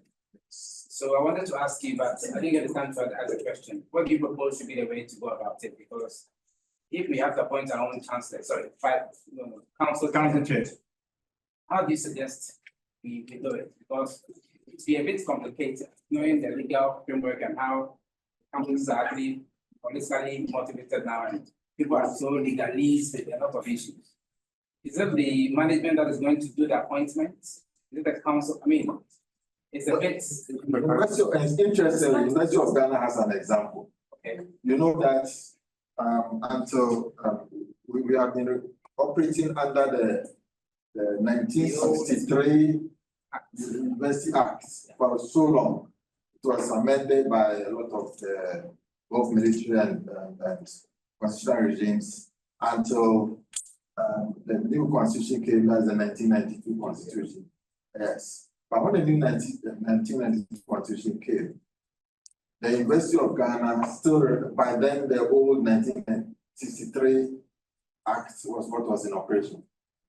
But with the coming to force of the 1992 constitution, the University of Ghana came up with a statute which laid down the procedure for the appointment of the chair of the governing council. And it was through the electoral system within the university. Yes. So the person should be from within the university. Within the university, and it's the University of Ghana that will appoint the person through the electoral college. But when the new act came, the 2010 Act, then it reverted to the situation where it says government relying on Article 70 shall appoint chair of council. It's a clear contradiction. So my question is. So my response to your question is up to each university to determine its internal procedure for appointments. And using the example of Eugene, it is through the electoral college that will appoint the chair of council. That means that necessarily the person should be from within the university. It's up to the university to decide. So that is the university making that decision, but not the government. That's fine. Looking at how workable that would be. From industry, we both. No, that's I think that should not be our burden. Okay. Our key point is that it should be done internally by the university system within that university. It shouldn't be brought from outside, because the moment the person is appointed as chair of the governing council, it disturbs institutional autonomy and it disturbs self-governance of the university. You know, I'm asking because Winneba is actually a case in point. You know, they've gone through a lot of checkered, historical scenarios. Make a situation where we are here. The council, I know, and where they can respond afterwards, please. I saw a notice. I noticed one. Okay. Where the council chairman is actually selected from within, he has more powers than the vice chancellor, so to say, in the scheme of things. Looking at what really happened some few years back at Winneba, how is that going to be very feasible? Well, in Winneba, they appointed their own internal. Government appointed a person, but the person was actually a former staff of the university who actually metamorphosed into a council chairperson. Oh, no, that is different, because he is appointed by the president, so he feels that he has the power of the president and he's acting as proxy for the president. Okay. Yeah, but it's different if the university itself would have appointed the same person. Yes. I have this answer at the back. Okay. To be honest with you, having gone through the university system for a few years, I will not really support that even the university system should appoint council chairman. And these are my reasons.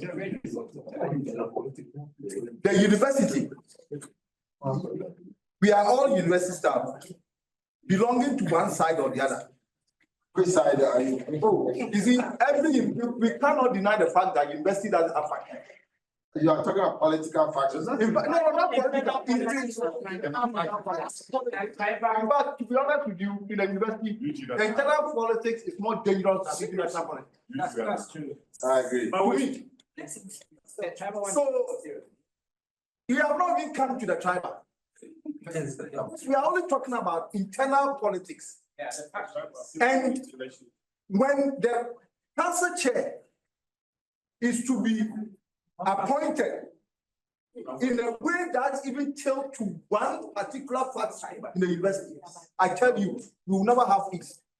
And when the government cannot even come in because that person is actually your own creation, And the act does not permit the government to even have any control.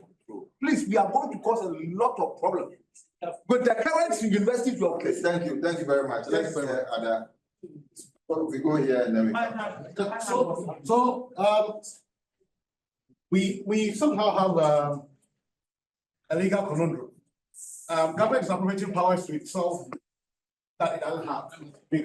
But the truth of the matter is that it's not going to relinquish that power just like that. So I would suggest that now that we have the chance to explicitly amend that, why don't we go by the review process that's going on? Make sure it's no longer ambiguous in any way. And then let those who have been selected onto council elect their own chairman. I mean, you are a group of people who have been selected. Let them, choose somebody to be the chair. And then, so that at the end of the day, the external influences and all those things can be minimized. If we can advocate for this to be in the constitution, to replace whatever is there, I think it will go a long way to help.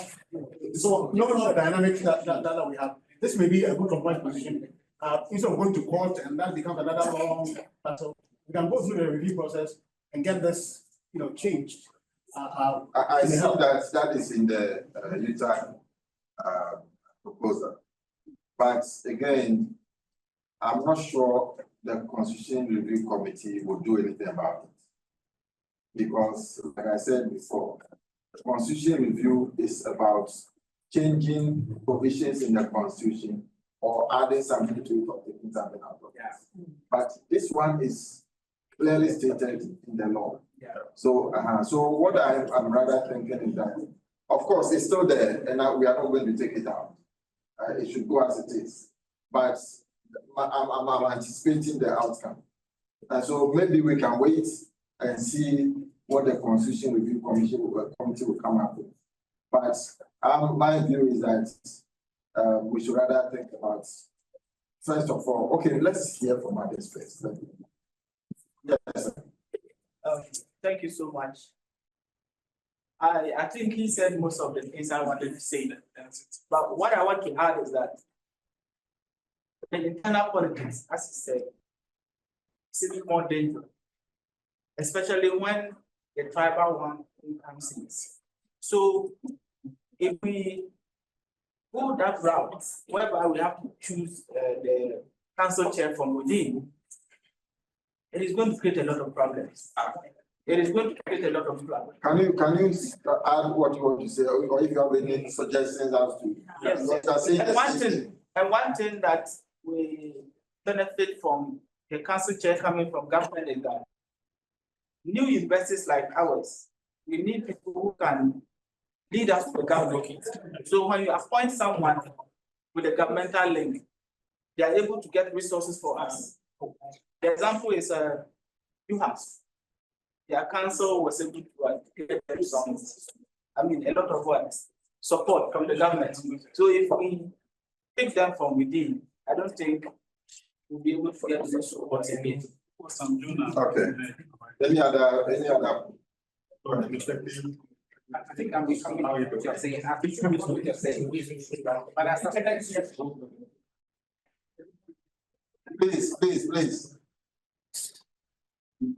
I think there's a need to actually enforce what is in the Constitution. And I suspect what they will do if the attention is drawn to it is rather do the changes to suit what the Constitution have to do. Exactly. So I don't know if you have to do a lot of lobbying behind the scenes. We need to get something that is workable. That to be very much appreciable to both parties, government and then the unions and all that. That for me is the way to go. I don't know that will change the constitutional provision to suit what is currently happening. Okay, I get what you are saying. So that's the point I raised initially when you started looking at the issue. I was thinking that if that provision there was big, not clear enough, and so politicians try to have their way around it, is there any way that we have this exercise going on that can be clarified, put properly like he's suggesting and Jerry suggested? Let's see how that can be clarified, and if it mentions specifically, in which case no government can tinker with those. I think that can be one of the ways forward. Otherwise, if you want to go the other way, getting the business project, they will still go find a way of bringing their favorites or bringing someone they can control, and it has its own challenges. So if we have it put in the constitution, maybe it will help and it will be there for a very long time. Yes, sir. Thank you. I think the key point is that once there is a constitution and it does not give the president the power to appoint, we need to enforce what is in the constitution. So that government is assured that you cannot decide to change or do things or assume certain powers that are not enshrined in the constitution that we should assume. But taking a cue from what Paul said, partly I'm thinking that if we, probably like he said, if we want the council members to elect one among themselves or whichever way, we should be silent a little bit. Let them finish with the constitutional review, because then we have not given them any signal that we want to touch on that part. Then after that, whilst the constitution has been reviewed, then we can insist that those provisions should be enforced. That's my thinking. Okay, from your letter to them, already stated those things categorically. So they are aware. No, the letter means but of course, one way or the other, they know about it. Yes, because when the PUB came up, we talked a lot about that. Okay, well, I think I have a flight to catch, and so I'll just make my comment quickly. What is the issue we want to resolve? First, that when there's a change in government, our councils will not be automatically dissolved, right? And then the second issue is that we want to be the people determining who should chair our council. But the first thing is that can we get them to accept that first, the council should be excluded, or they basically be excluded from the Transitional Act, whether they say anytime there's a change in government, everything comes to naught. That's the first point. The second point is the issue of who appoints the council chair. Once we agree that the council should not be dissolved when there is a change in government and should continue, even if it is government that has the council chair, they cannot dissolve until they bring another council chair to replace that person. And I don't know if we have any issues with the government giving us a chair. But I think the main issue is that the council should continue to operate, irrespective of whether there's a change in government or not. If this government appoints a council chair and there's a change in government, that council remains. If you think that you want to change the person, then you bring a new person to come and replace, but you don't dissolve the council. So that at least there can be a win-win situation, because we know power sometimes is difficult to give. Yeah. Okay. And just to conclude by saying that thank you so much for this, and we'll continue to engage because I have a flight to catch. Thank you. Thank you very much. It's in the program. All right, safe. Please, okay, we haven't finished the discussion yet, but my staff have requested that we know where you're coming from and how you came, so that we can duly reimburse you. So please, but we need proof of it. And we can also justify it with our findings. So make sure that you make us aware of, give us that information. Okay, so But please, can I add something to what you said? Yes. In fact, if we want to really go about these things, when government changes, and even if we don't want, because no political party would want its opponent to steer affairs of him. Yeah. On that we don't want any of no political party having won election would want opponents' appointment to be steering affairs, especially at academic institutions. But if that should even happen, I think that is why in the university we have senior professors. The law can also be made in such a way that until such a time the government has brought a new chair, the most senior professor in the university should be able to chair. Until such a time that the government has so that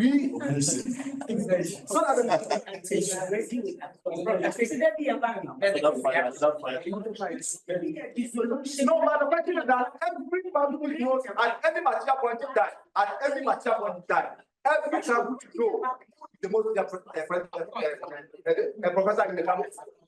Tell me that you don't know.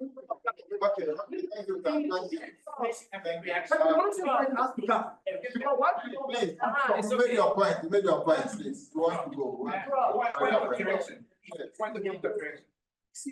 I think that we don't need to confuse the matters. There's what they call the Presidential Transitions Law, which has made provision for them to dissolve the council. But then there's a Supreme Court ruling, I think, during the online, I think tomorrow is Attorney General. That's the majority decision of the Supreme Court says that they cannot do that because government can just withdraw only the appointees. What they forgot to do in that ruling was that the moment the chairman is withdrawn, there's no council, or somebody will have to call for the meeting. So these are the issues we're discussing. But I feel that moving forward, let us try and find a way of addressing the things that Robert brought to the fore. How do we do it in such a way that there's stability and then academic freedom is actually championed? Without this dissolution matter and all, because whichever way you look at it, there'll be dissolutions. But then these are the things we are actually trying to fight and safeguard against. What do we do in the interim to make sure that the councils will be there, maturity, you can just withdraw the people, the council will be there. And so let's actually find ways of going by the suggestion that. Thank you. Well, Yes. I'm thinking that. I think that we are not robots. We can say that, okay, in the first 2 months, there is going to be announcements for a new chair. But in that stage, whoever is sitting should sit until the announcement. And the thing the announcement is that your job comes to an end. Because look, leaving this vacuum, sometimes you don't know the things we read. A lot of things have happened within these few months. It's against somebody's promotion. Yes. It's against and all these academic freedoms. People names. A lot of things have happened because there is no chair. I'll give you a classical example. I'm on the golf board. We had decisions to take and things to do. We called meeting and the king said, council has been dissolved. Golf is a subsidiary, so you cannot meet. And hence all those activities have been shelved. And these affect our own students. So I think that there should be no vacuum. They should leave it. When the person comes, whoever is there, just go. So that is if the situation is that the university is appointing the chair of council, the university itself will determine the number of years or the duration that the chair can sit. And it will never coincide with changing government. So that maybe 3 years. So 3 years, a new chair is appointed. By the time the person assumes office, it's the next year that the new government will be. But the person will continue doing his or her job. So that continuity will be there. Yeah. So I think different viewpoints have been proposed. And there's a suggestion that if we do it internally, there will be more, it will be more fractures and so on. You also want to. So, I also support that transitional period because that vacuum should not be left. But you should also have in mind that even when you have your own people appointed, if they want to infringe on your academic freedom, they'll do it. Of course, we have VCs there who are refusing to promote others. They are refusing to send other people's promotion, all those things. So maybe fine, the government can go ahead, do those appointments, but during the transition period, let's secure it. There is no way to resolve the council. The council should still be in place because if you have that short period to appoint someone, you even rush to appoint rather than to leave that vacuum for a whole long time. So I believe that let's look at the transitional period. That is very important, that they should not dissolve any council. Allow them to be in place. Then we'll be able to. Yeah, but thank you. But your point that VCs will violate your rights anyway. So the council check. So I was saying that even if we allow the universities to appoint, because I know examples of councils that the government has appointed, And those people even help the institution to grow. But there are others. That's why it's different. So even if you allow the universities to appoint their own council, chair and all those, if they want to infringe on your academic freedom, they will do it. Of course. Yes. But we all want to minimize the violations as much as possible. And I think that if the university put in the proper structures, we'll be able to appoint somebody who cannot easily go about violating the rights as a council chair. We can put those structures in place so that and when the chair of council and the VC, the chair of council being a government appointee influences the vice chancellors a lot.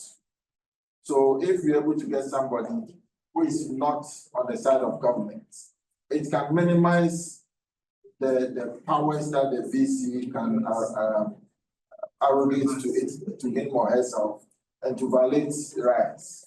Prof, can I give you a view? There was something particular you haven't also looked at. Look, in this country and the councils that I have encountered, the vice chancellors are so powerful in even controlling our council. Because the council chairman, the vice chancellors remunerate them. At the end of the year, it's the vice chancellor that determines what even should go to them or its management. Apart from that, when it comes I don't understand that. No, understand me. I said, in this country, financially, it is the vice chancellors who makes them comfortable. Officially or unofficially? Not officially. Unofficially is even what kills us.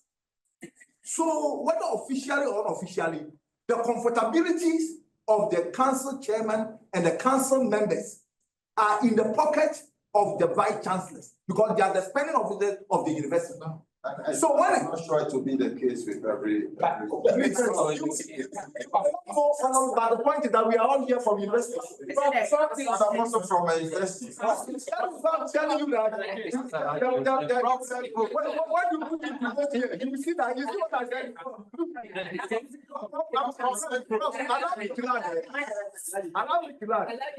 I'm trying to give you. I'm trying to give you another opinion that we can come to a point of realization that even the infringement of academic freedom may not necessarily come from council chairman.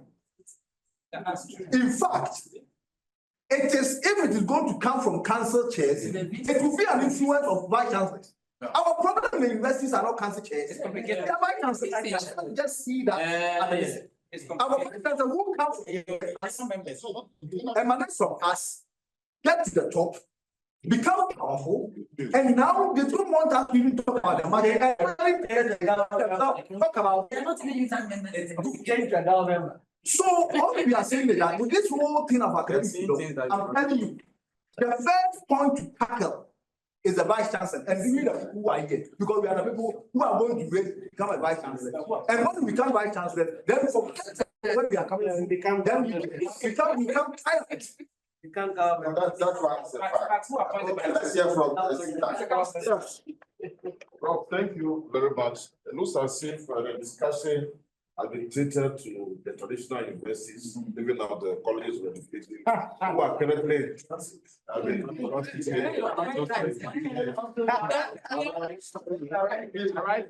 Yes, I'm right. Let's try and finish within the next 10 minutes. The college system, I think, also have councils in place. Yes. And again, government appointees. And the idea or the understanding we got is that these are individuals who are influential that are appointed by the government and help bring some financial support and all that to the colleges.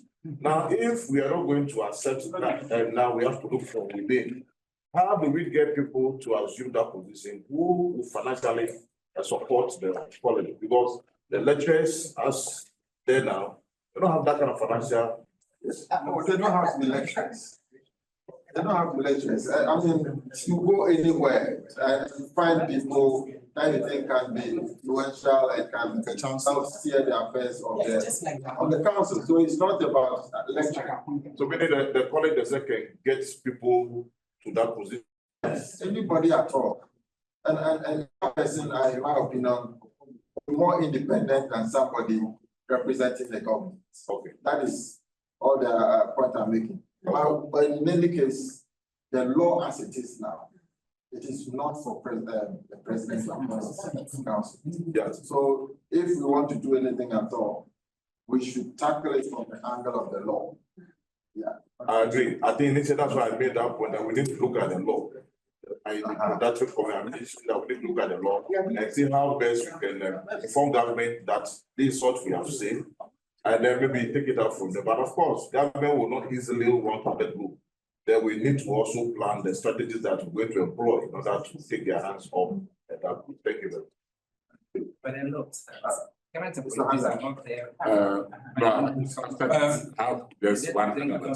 So please, let's hear from. I wanted to find out whether you said that the law does not permit the president to appoint the council. Yes. Yes. But that's what is happening. Because I'm confused. In recent times, since even the assumption of our current president, the inauguration of councils across the public universities, we are seeing the president appointing councils. Yes, they've been doing that all along. But what I'm saying is that what is not within their power. So they are doing the wrong thing. The acts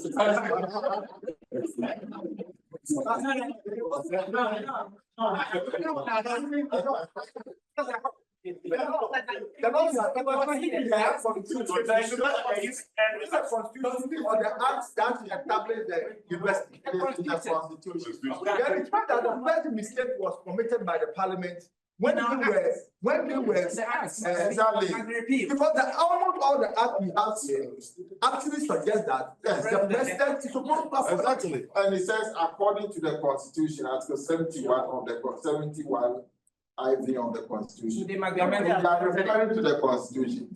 But when you go to the constitution, that provision that they talked about refers to GTEC. Can I read one of the acts?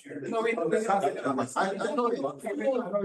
Okay. They need to be amended. Because I didn't see any. I can go to court. Definitely.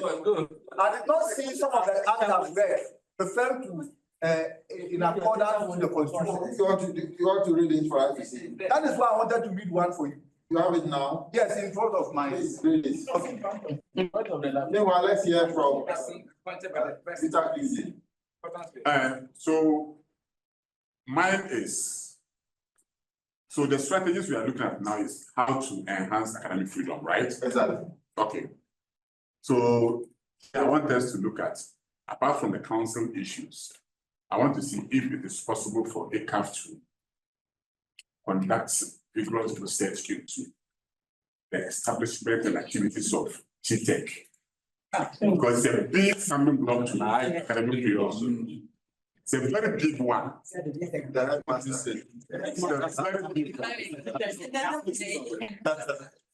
It is something that I think if ECAF is able to do, go a long way.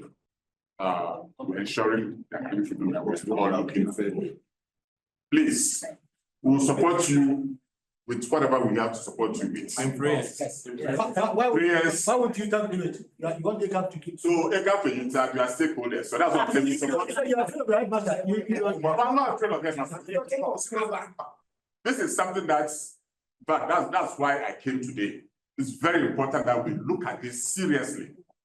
Because GTEC, I think it's so. I think first, thank you very much for this. In the first place, we have arranged for a meeting with GTEC just to let them know we are now and to suggest areas of collaboration. That's how we started. But maybe while we do that, what UTAG, CTAG, and so on can do is to itemize the violations that you think that so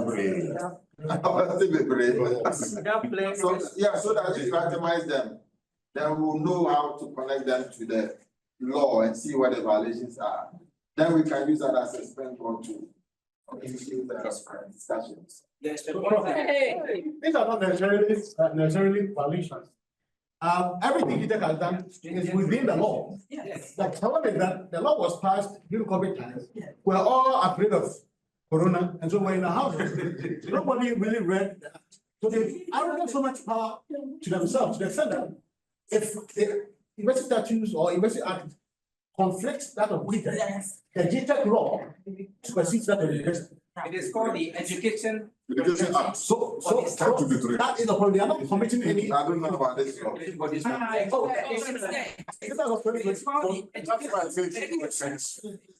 Education Regulatory Bodies Act. I don't know about that, but I didn't know about this particular program. Yeah, so that's the research question. And then it is. It is a law that establishes the law that establishes seat events. They are all together. And then I think the tanker exam unit or something. They are three. Okay. Yes. I've opened it so I can read to you. Okay, please. University Council, this is Amstead Governing Council. Amstead. Clause 5. That's what the word is. The governing body of the university is a council consisting of a chairperson nominated by the president. That should invite President. double apostrophe. Okay, what? The vice chancellor. Okay, we know the rest. So that is it. Yeah. So with this particular listing there, if it has been said in accordance with the constitution, then that one can refer us back. Okay, yours is a little bit different. But if you look at the CTAC, you have your provisions. If you look at Eugene, you look at UBS and so on, it specifically says according to article by reference to article 71, I think. So, but I'll note the Amstead one and check carefully to see. In fact, UPSA is almost the same. CKTM is almost the same.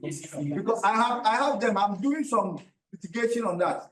And so I have come to that distance. And in fact, even if you check KNUST, okay, that has not put it. Okay, thank you. So yes, I will suggest that you let us know the particular concerns, but I'm also going to critically review the Education Regulation Act. So and then we'll be able to see where the gaps are and how we can deal with that. There's not a lot of PEB things in there. There's a lot of PEB things in there. Yeah, I know. And then, Nabo is using that to now be cause of problems. That guy has to go. Yeah, because what they put in there to the Okay, so there's only 2:30. I propose that we bring the session to a close. Yes. We want to thank you so much for coming. Am I the one doing the? Okay, anyway, we want to, so thank you very much for coming. I think this lays a very good foundation for us to collaborate further. And it's also an opportunity for CTAG, TUTAG, UTAG to also come together. And I think it's an opportunity to forge new alliances so that we support one another. If it's a UTAG issue, TUTAG comes on board, support from CTAG to support UTAG and the other way around. So let's keep the links going. And again, I want you to, we have your putting your the organization form. We're going to send you the links to register as individual members and then as group members. And you also share the information with your colleagues. For example, UTAG. Good. Okay. It's on the UTAG platform, the NEC. Okay, that's good. And so maybe CTAG and TUTAG can do the same. Of course, you have a platform for the 3 unions, but if you can also share with your colleagues generally. And UTAG, for example, has proposed, TAG Union has proposed that we organize a session with all the members of UTAG Union So if you propose something similar, we'll look at our schedule, if we find time, we can do a session, 1 hour session with your members so that they also get to know generally what's. Thank you very much. Oh, please, I have seen what you are saying, but it is there. In the same Amstead. Yes, I've seen All of them. There was another listing they created lastly down there. According to And what did he say? the chairperson and other members of council shall be appointed by the president in accordance with Article 70 of the Constitution. But Article 70 doesn't say so. Yes. So that's the caveat. 70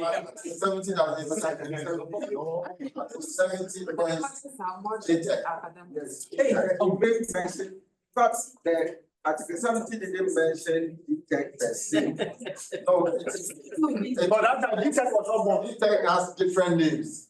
That NAB on different names. IB is talking about National Council for Higher Education. Yeah, that is what they mean. 1992, But I think the current index is NTC. That's what they have. Yeah. Okay. Thank you very much. Thank you very much.